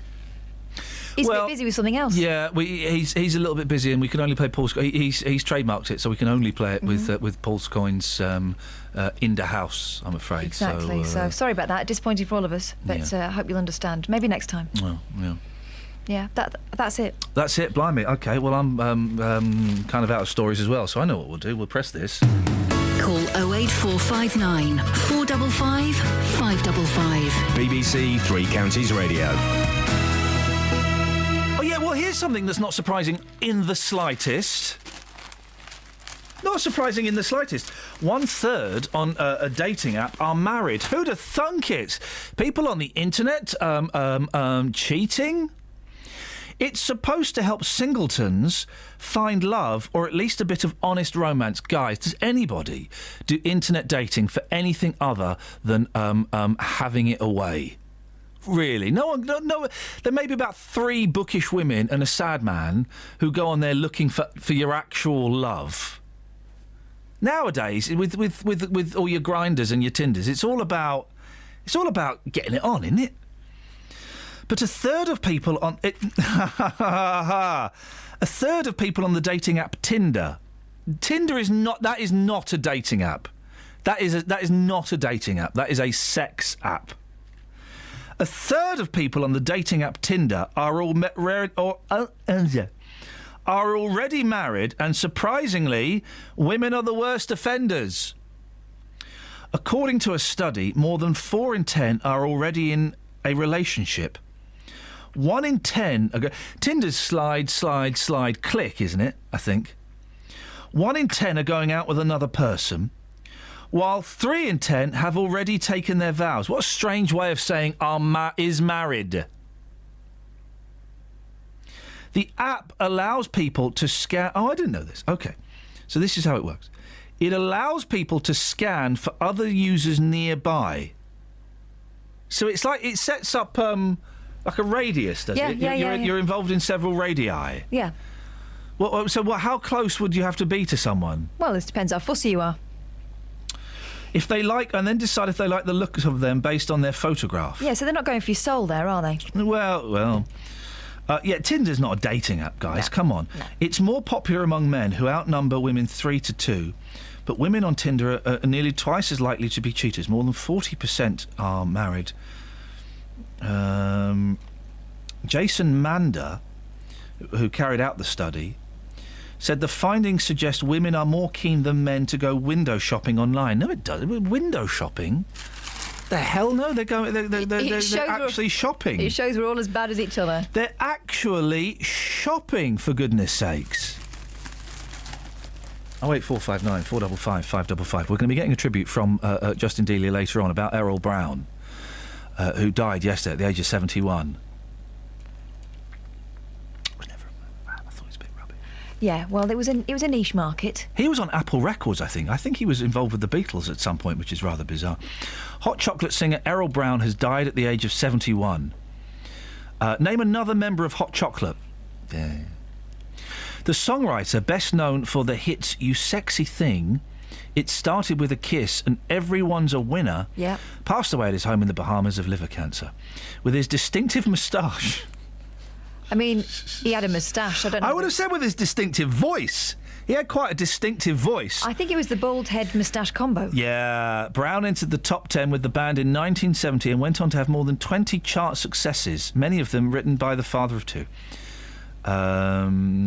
Princess Diana was such a fan of his smooth vocals, she hired the band in 1981 for a party at Buckingham Palace. Oh, she had famously terrible taste, though, didn't she? Shut up, man. She liked Neil Diamond. She loved Neil Diamond, guys. She knew what she was talking about. She had bad taste in men, I mean... Travel news for beds, cards and bugs. BBC Three Counties Radio.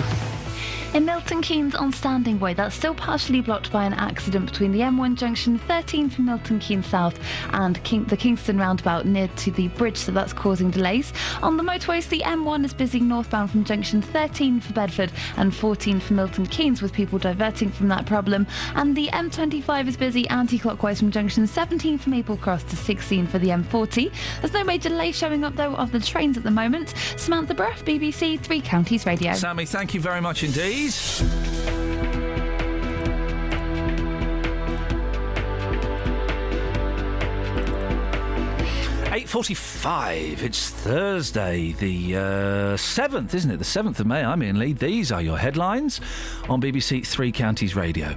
Polling stations across the United Kingdom opened at 7 o'clock. Voters in Bedford face the biggest number of ballot papers in the country, with 5 different elections taking place there.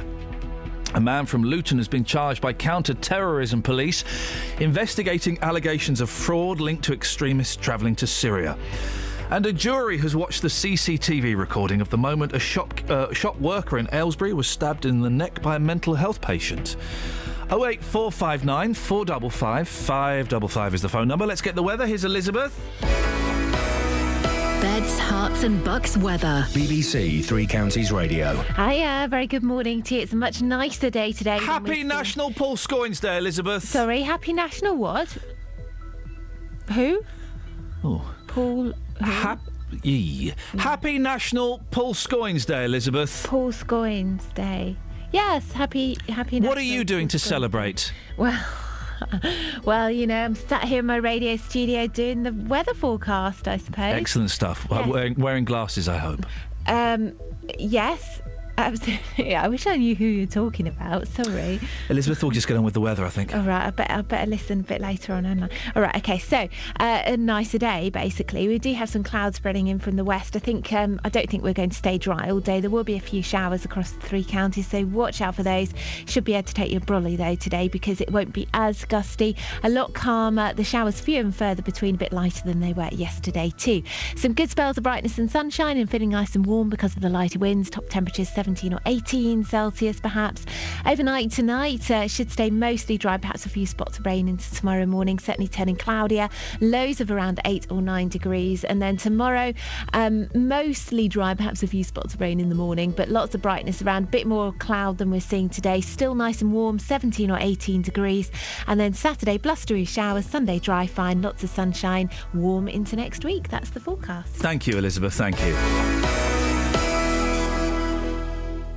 Every weekday from 3, local stories. People in Watford are being urged to celebrate their local heroes by creating a postcard in their honour. In other local news, rugby fans are being warned to watch out for fake World Cup tickets. Roberto Peroni. Now, a metal detectorist has discovered an archaeological find in a field near Royston in Hertfordshire. Taxi drivers in Luton are demanding to be allowed to drive in bus lanes at all times. There is to be a new station at the Leighton Buzzard Narrow Gauge Railway. Roberto Peroni. Weekdays from 3 on BBC Three Counties Radio. Call 08459 455 555. BBC Three Counties Radio.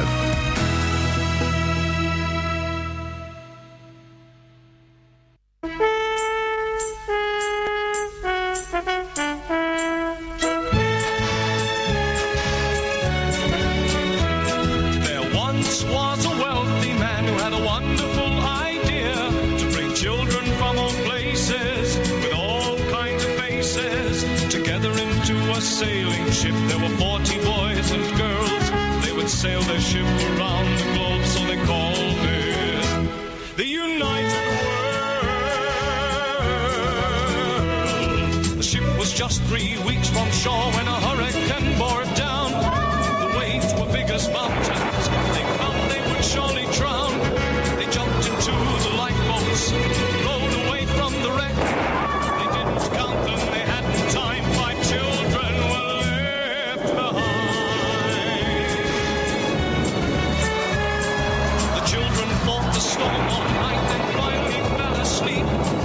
They didn't realize the ship had been blown across a reef into the Lost Islands. What?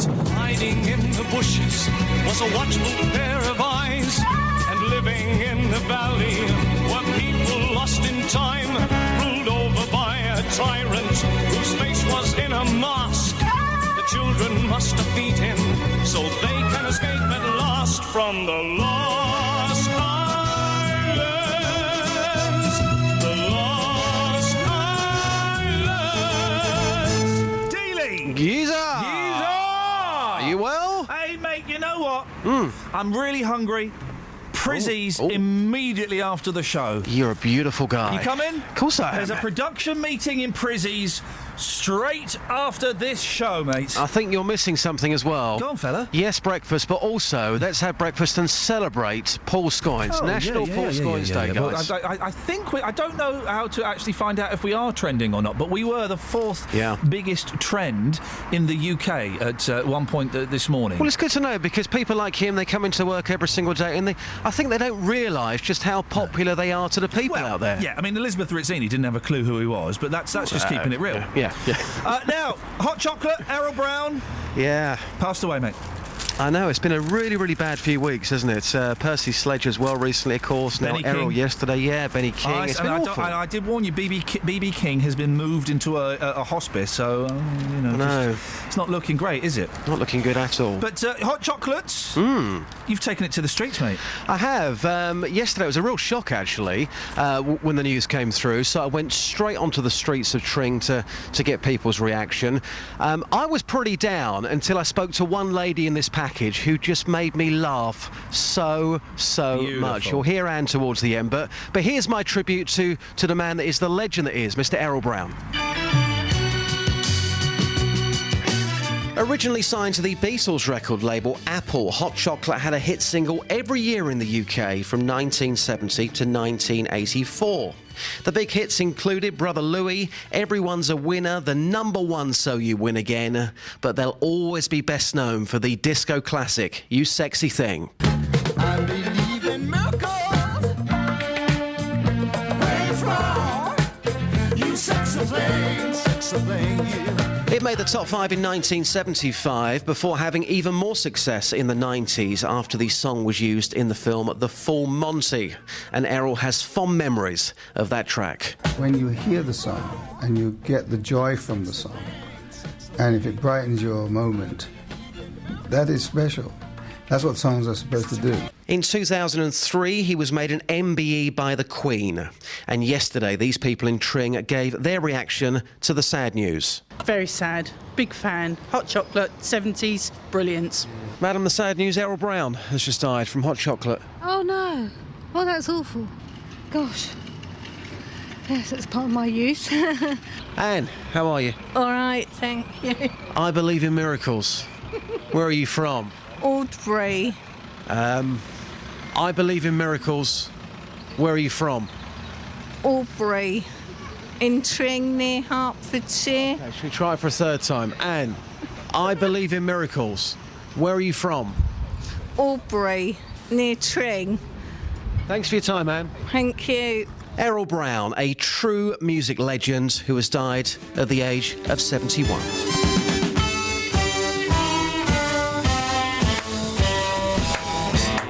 There you go. Mate. Every single... Do you know what? It's almost worth these people dying to get the great packages you put together. The great content that you provide. Well, do you know what? I just tried to lift it there with Anne. She made me laugh all the way home. I believe in miracles. Where are you from? You would say to me, wouldn't you? You sexy thing. You wouldn't say Albury. You sexy thing. Hey, have a listen to this, Joe. I don't know if you heard this earlier on. Right. Kath mentioned this. Commuters on the New York subway were stunned to discover that 4 old hippie buskers were U2. What? Playing an impromptu gig. Thousands walked past without recognising Bono. How old do you think Bono is? I reckon Bono now, well, I would say he's probably in his late 50s, if not 60s. He's 54. Yeah. I mean, I suppose he is probably a little bit older than that, but the rockers wore scruffy disguises and performed at the set at Grand Central Station as part of a US TV show. Drummer Larry Mullen Jr. helped to fool onlookers by using upside-down buckets instead of his usual kit.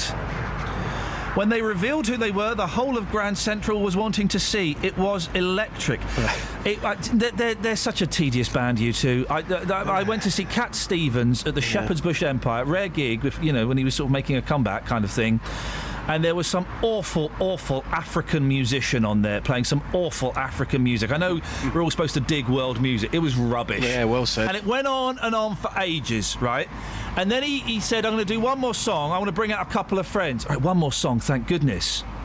He brought out The Edge and Bono, and the whole place went nuts. Yeah. Except for me and my wife, who went, oh, for crying... They ain't going to do one song, and they didn't. They did like 30 minutes... of reggae and Bob Marley. U2 playing Bob Marley songs. I can't think of anything worse. And I reckon he probably made some sort of speech about world peace as well. Yeah, he did. Bono, come on, shut up, mate. Keep to the music. In the 80s, you were fantastic. People loved you. Just button it. Literally, me and my wife were the only people there going, oh, for Christ, less! It was awful. So tedious. So let's just say you was back in that room again listening to African music. You weren't very happy. You thought it was rubbish. I mean, who would you want to walk onto stage? Who would be your fantasy band to turn up? I would like a man to have walked on stage with one of those long canes and hooked them off by the neck.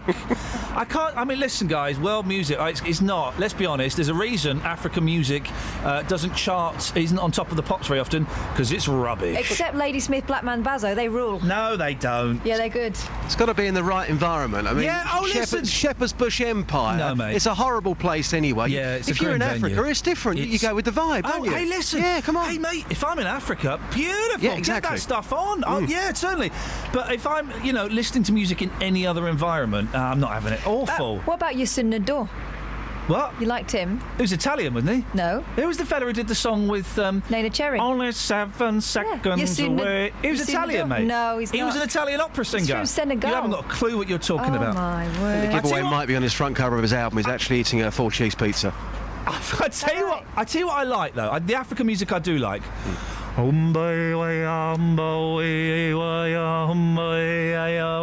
Ladysmith, Black Man Bazzo. Is that them? Okay, I don't mind that. But, I mean, generally, it's all Do Do you want to? Sorry, I'm just thinking. Go to Africa and investigate world music. Well, if you're paying, mate. We could do that. But what about we put together an African band and we go out there and we perform? No, actually, you know who plays the steel drums? Well, quite a few people. Whose day is it today? Whose day is it today? And they play the steel Paul drums. Scoins. And he's played, get this right, musical legends. Paul Scoins has played the steel drums in front of, in one gathering, George Martin, Jeff Lynne, Ringo Starr and George Harrison. And he played Beatles songs in front of them. No. Yes. I love this train of thought, guys, but I need to pull it up short of the station because steel drums are not African. Oh, for goodness sakes. Minor detail. Minor detail, mate. Minor detail. Are we glossing over it? He's played that in front of pretty much the Beatles. Justin. Thank you, boss. I've got to end on this. I'll see you later, mate. Take care. Ta-ta. It's National Paul Scoins Day, so we're going to end with this, of course. I'm not going to be made to look a fool anymore. You've done it once too often. What do you take me for? Oh, darling, there isn't any pleasing you, is there? Now, if you think I don't mean what I say and I'm only bluffing, you've got another thing coming. I'm telling you that for nothing. Oh, darling, I'm leaving. That's what I'm going to do. Travel news for beds, cards and bugs. BBC Three Counties Radio. In Milton Keynes, there are delays because standing way's been partially blocked by an accident between the M1 junction 13 for Bedford and the Kingston roundabout near the bridge is where the accident was. It's also affecting the M1 northbound with delays through junction 13 for Milton Keynes to 14 for the A509. On the Clay Street in Winchmore Hill, that's been partially blocked because of an accident at Penn Road in both directions. A lorry's got stuck in the road. And in Amersham on Gore Hill, that's very busy between the A413 and the A40 London Road at Beaconsfield southbound. It's also busy on the A1 southbound from the St Neots junction towards the Black Cat roundabout. There's no major delays on the train departure boards at the moment though. Samantha Bruff, BBC Three Counties Radio. Sammy, thank you very much indeed. Thank you everybody who has celebrated National Paul Scoins Day. Keep those glasses, wear them proud. Back tomorrow at 6. Until then, from us, ta-ta.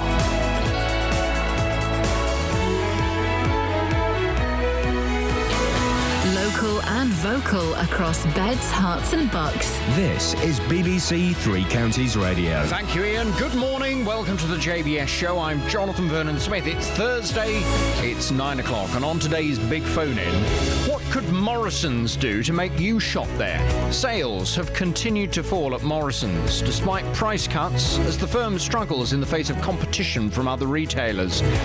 Morrison's is still Britain's fourth largest supermarket chain, but excluding petrol and diesel, like-for-like sales in the last 3 months alone fell by nearly 3%. The new boss, David Pott, says profits in the second half of 2015 to January 2016 are expected to be better than the first. However, with the likes of Aldi and Lidl cornering the discount market, the fight for your well-earned cash may not be that easy. Well, this morning I'd like to hear your thoughts on this. What could Morrison's do to make you shop there? Pick up the phone, come on and have your say on 08459 455 555. This is the JVS show on BBC Three Counties Radio. I'll take your call in just a second, but first let's get the latest BBC News. It's 1 minute past 9. Here's Simon Oxley. The headlines: Luton man charged by anti-terror police, jury shown Aylesbury shop worker being stabbed, and polls open for the general election. BBC Three Counties Radio. 1 man from Luton and 5 men from London have been charged by counter-terrorism police investigating allegations of fraud linked to extremists travelling to Syria.